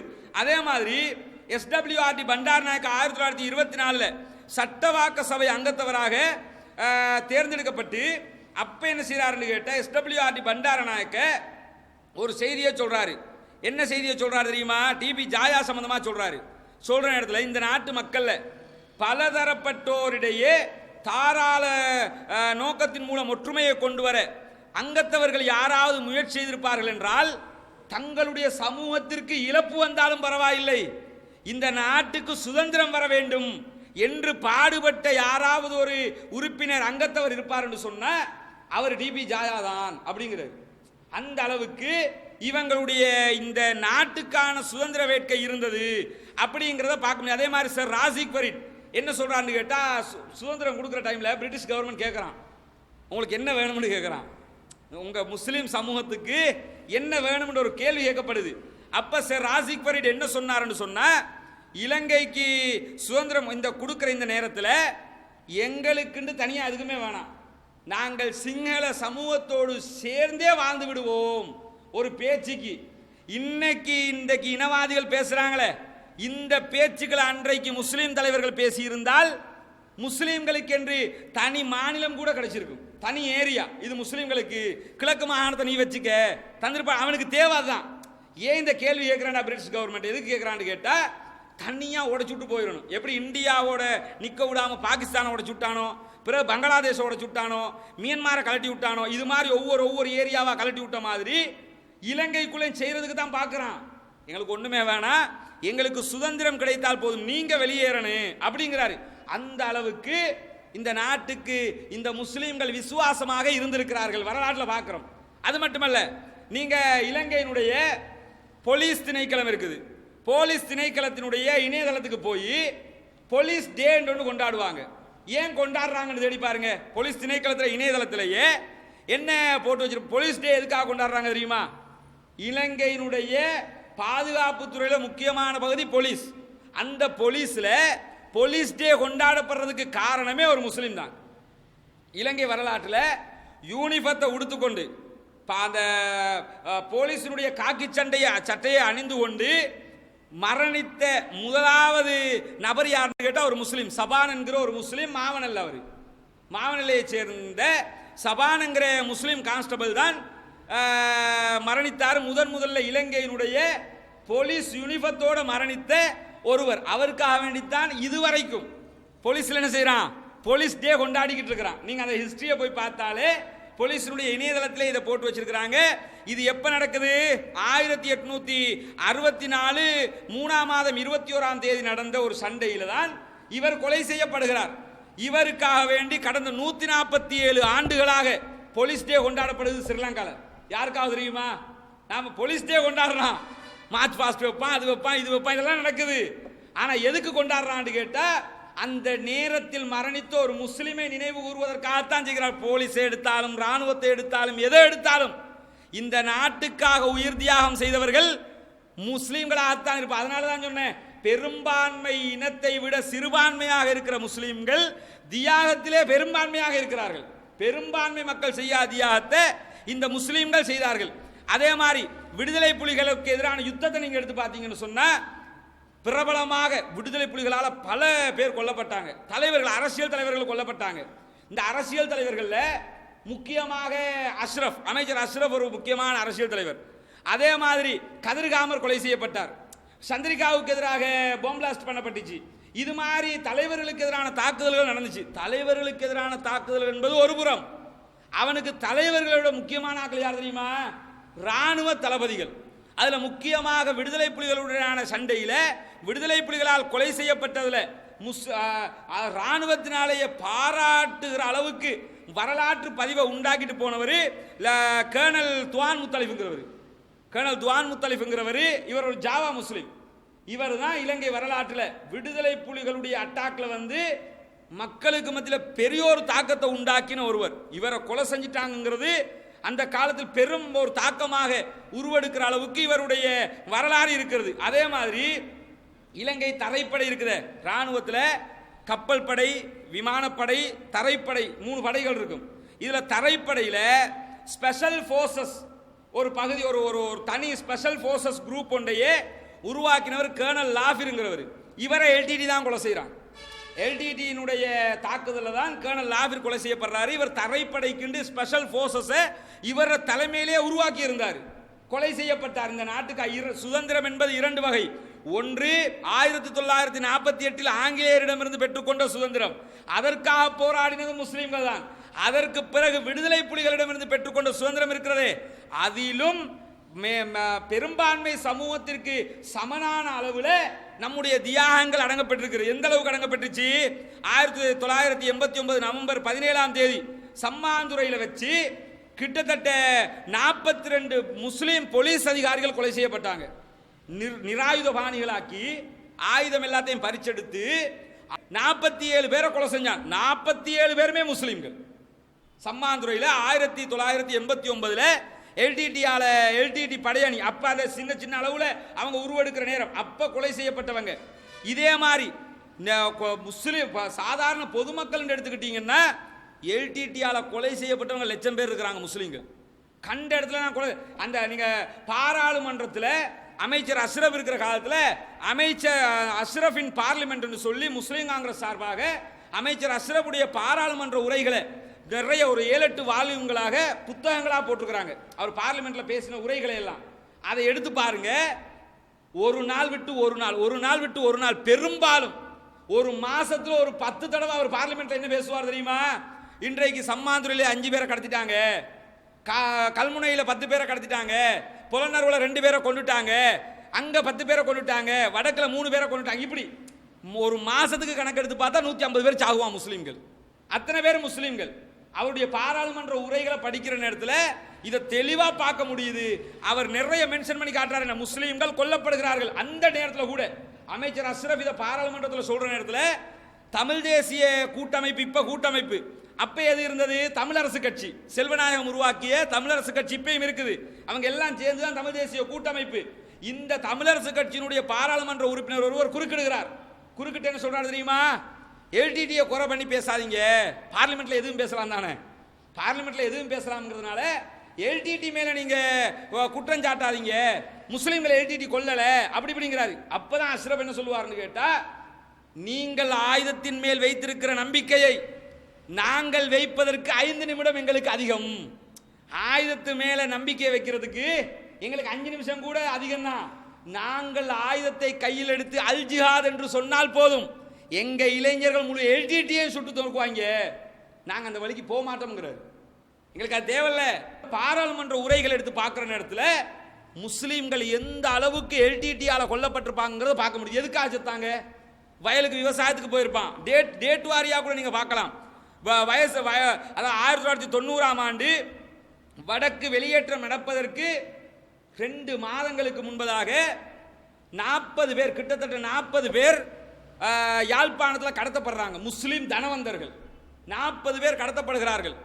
கடத்தப்பட்டவங்கள்ல 17 பேர் கப்பம் கொடுக்கப்பட்டு விடுவிக்கப்பட்டார்கள். காசை கொடுத்துட்டு விடுவிக்கப்பட்டாங்க. மீதி உள்ளவங்களுக்கு என்ன ஆச்சுன்னு இதுவரைக்கும் பதில் இல்லை. கேட்கிறான்ல, தமிழ் மக்கள் கொல்லப்பட்டார்கள், காணாமல் போயிருக்கிறார்கள், நீதி வேண்டும் என்று ஐநாவில் கேட்கிறாங்க. எல்லாம் தமிழ் மக்கள் கேட்கிறாங்கல்ல. தமிழ் மக்கள் கேட்பதை விட அதிகமாகவே தமிழ் மக்களிடத்தில் முஸ்லிம்களுக்கு கேட்பதற்கு உரிமை இருக்கிறது. காரணம், அந்த அளவுக்கு இந்த எல்டிடி பயங்கரவாதத்தினால முஸ்லிம்கள் கொல்லப்பட்டாங்க யாழ்ப்பாணத்தில் 1990. அதை யோசிச்சு பாருங்க.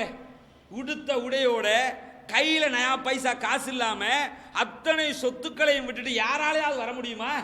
நம்மளை வெளியேற்றின அப்படி போவோமா? மனசுல நினைச்சு கூட பார்க்க முடியுதா? இப்ப இந்த நிமிஷம் நீ கிளம்பி இந்த ரூடால இப்படி போய் சேரணும், நட்டையா நடந்து வாகனத்துல கூட வர முடியாது. வாகனங்களை எல்லாம் பறிச்சுட்டான், வெஹிக்கிள் ஒண்ணுமே கிடையாது. நடையா நடந்து கர்ப்பிணி பெண்களும் சிறுவர்களும் ஆண்களும் வயோதிகர்களும் 1990 யாழ்ப்பாணத்திலிருந்து வெளியேற்றப்பட்டார்கள். எந்த சிங்கள சமூகமும் நாட்டில் இப்படி வெளியேற்றப்படலை. இந்த நாட்டுக்கு நாம செஞ்ச தியாகம் இருக்குதே, அது எதுக்காக வெளியேற்றப்படுறாங்க? நீங்கள் ஆளுகிற அரசுக்கு ஆதரவா இருக்கிறீங்க, நாட்டு கவர்மெண்ட்டுக்கு ஆதரவா இருக்கிறீங்க, எல்டிடிக்கு ஆதரவா இல்லைங்கிறதுனால தான் எல்டிடி என்ன செஞ்சான்? முழுக்க முழுக்க முஸ்லீம்களை 1990களில் யாழ்ப்பாணத்தை விட்டு வெளியேற்றினான். ஒரு பைசா காசு இல்லாம நிறைய பேரை கொண்டான், நிறைய பேர் தாக்கினான், எல்லாம் செஞ்சு கிட்டத்தட்ட 150 அனாதை முகாம்களில் நாடு பூராகவும் முஸ்லிம்கள் தங்க வைக்கப்பட்டார்கள். அனுராதபுரம், புத்தளம், இன்னைக்கும் புத்தளத்தில் பார்க்கலாமா இல்லையா? இன்னைக்கும் புத்தளத்தில் இருக்கிற நிறைய மக்கள் அனாதைகளாக மன்னார்ல இருந்து, வடக்குல இருந்து, யாழ்ப்பாணத்தில் இருந்து வந்தவங்க தான் நிறைய பேர் இன்றைக்கும் புத்தளம் டிஸ்ட்ரிக்ட்ல இருக்கிறாங்க, அனுராதபுரம் மாவட்டத்தில் இருக்கிறாங்க, கொழும்புல இருக்கிறாங்க, தெற்குல இருக்கிறாங்க. நாடு பூராகவும் இன்றைக்கு ஒரே நாட்டுக்குள்ளேயே ஒரு சமூகம் அகதியாக்கப்பட்டது என்றால் அது முஸ்லிம் சமூகம் தான் இந்த நாட்டுக்காக. அந்த நேரத்தில் கொஞ்சம் முஸ்லிம் தலைவர்கள் விட்டு கொடுத்து எல்டிடிக்கு சப்போர்ட்டா இருந்திருந்தாங்கன்னு வைங்க, இன்றைக்கு தமிழீழம் என்று தனி நாடே போயிருக்கும். பாலஸ்தீனம் எப்படி பிரிஞ்சுதோ, எப்படி இஸ்ரேல் பாலஸ்தீனத்தை 2ஆ உடைச்சி தனி நாடு எடுத்தானோ அதே மாதிரி போயிருக்கும். ஆனா முஸ்லிம்கள் நாட்டை பிரிக்க விரும்பவில்லை. விரும்பி நினைச்சிருந்தா செஞ்சிருக்கலாமா இல்லையா? செய்யல. அதுக்கப்புறம் 1990 வடக்கு வெளியேற்றத்துக்கு பிறகு காத்தான்குடி படுகொலை, பள்ளிவாசலுக்குள்ள தொழுது கொண்டிருந்த 140 முஸ்லிம்களை சுட்டு கொண்டானா இல்லையா? கொலை செஞ்ச கதற குழந்தைகள்ல இருந்து கொலை செய்யப்பட்ட கரை படிந்த வரலாறு. இன்றைக்கு இருக்கிற கருணா அம்மானுடைய தலைமையில் நடந்த தாக்குதல் அது. முரளிதரன், விநாயகமூர்த்தி முரளிதரன், முன்னாள் அமைச்சர், பேரு என்ன? விநாயகமூர்த்தி முரளிதரன் அவர பேரு. கருணா அம்மான்ற பேரு. முன்னாள் அமைச்சர் விநாயகமூர்த்தி முரளிதரன். அதோட பிள்ளையானுக்கு என்னமோ ஒரு பேர் சொல்லுவாங்க, என்ன பேர் ஞாபகத்துக்கு வரல. பிள்ளையானுக்கு ஒரு பேர், பிள்ளையானுடைய பேரை விட்டு போட்டு வேற ஒரு பேர் சொல்லுவாங்க. அவர் யூசி மெம்பர் அங்க. அப்ப என்ன சொல்ல வரேன்னா, இவங்களுடைய தலைமையில தான் காத்தான்குடி பள்ளிவாசல் தாக்குதல் நடைபெற்றது. அண்மையில் இந்த ஐநாவினுடைய அறிக்கை வந்திருக்குது. ஐநா அறிக்கையின் அடிப்படையில் இலங்கையில் நடந்த யுத்த குற்றங்கள் சம்பந்தமாக தேர்ற நேரத்தில் கருணா படையணி சம்பந்தமாக தனி விசாரணை நடத்தப்பட வேண்டும் என்று ஐநாவே அறிவிச்சிருக்கிறான். கருணா படையணி சம்பந்தமாக. ஏன்னா அவங்க தான் கரும்புலிகள். புலிகளில் 2 வகை இருந்துச்சு எல்டிடியில். கரும்புலிகள்னா தற்கொலை தாக்குதல் நடத்துறவங்க. மெயினாக்கள் தற்கொலை தாக்குதல் எல்லாமே கரும்புலிகள் எங்கே இருந்தாங்கன்னா கருணா அம்மான்ட்டு தான் இருந்தாங்க. கிழக்கில் இருந்த மக்கள் இவங்க தான் கரும்புலிகள், தற்கொலை பட தாக்குதல் நடத்துவாங்க. வடக்கில் இருந்தவங்க தற்கொலை, அவங்களுக்குள்ள சண்டை கிளாஷ் ஆனதுக்கு அதுவும் ஒரு காரணம். கருணா அம்மானும் பிரபாகரனும் பிரிஞ்சதில் ஒரு முக்கியமான காரணம் என்ன? உங்கள் மக்கள் எல்லாம் படித்து முன்னேறணும், எங்கள் மக்கள்லாம் செத்து மாண்டு போகணுமா, அதுக்காகத்தான் நான் சேர்றேன். அது ஒரு காரணமாக முன் வச்சு தான் தமிழ் மக்கள் விடுதலை புலிகள் இயக்கம் அவங்க பிரிஞ்சு வந்தாங்க. எது எப்படி போனாலும் கருணா எப்படி அவர்களுடைய சமூகத்துக்கு துரோகியாக பார்க்கப்படுகிறாரோ, ஏன் பார்க்கப்படுறாருன்னா எல்டிடியை விட்டு பிரிஞ்சதுனால. இந்த சமூகத்தை பொறுத்தவரையில் இலங்கை முஸ்லீம்களை கருவறுப்பதில் நம்பர் 1 இருந்தவர் கருணா அம்மான். அவன் அந்த அளவுக்கு மிகப்பெரிய குற்றத்தில் ஈடுபட்டவர். இந்த காத்தான்குடி படுகொலை, அதுக்கு பிறகு கல்முனை, சாய்ந்தமருது, சம்மாந்துறை ஏரியாவை உள்ளிட்ட பகுதிகளில் தாக்குதல் கருணா அம்மானுடைய படையணியால் தாக்குதல் நடத்தப்பட்டுச்சு. அப்போ நூற்றுக்கணக்கான முஸ்லீம்கள் கொலை செய்யப்பட்டார்கள். ஏராவூர் பிஞ்சி நகர் பகுதியில் நடந்த தாக்குதலில் 118 முஸ்லீம்கள் அந்த பகுதியில் கொலை செய்யப்பட்டார்கள். காரணம் யாரு? விடுதலை புலிகள். அதே மாதிரி 1990 அக்கரைப்பட்டில் 14 முஸ்லீம்கள் ஒரே இடத்துல கொலை செய்யப்பட்டாங்க. 1990 ஆகஸ்ட் 5ஆம் தேதி அம்பாறையில் வயலில் வேலைக்கு போயிருந்த 17 முஸ்லீம்களை எல்டிடியால் சுட்டு கொண்டாங்க. 1990 வெளியேற்றத்தினால நாடு பூராகவும் ஏற்பட்ட அதிர்வலை முஸ்லீம்கள் நிம்மதியே இழந்தார்கள்.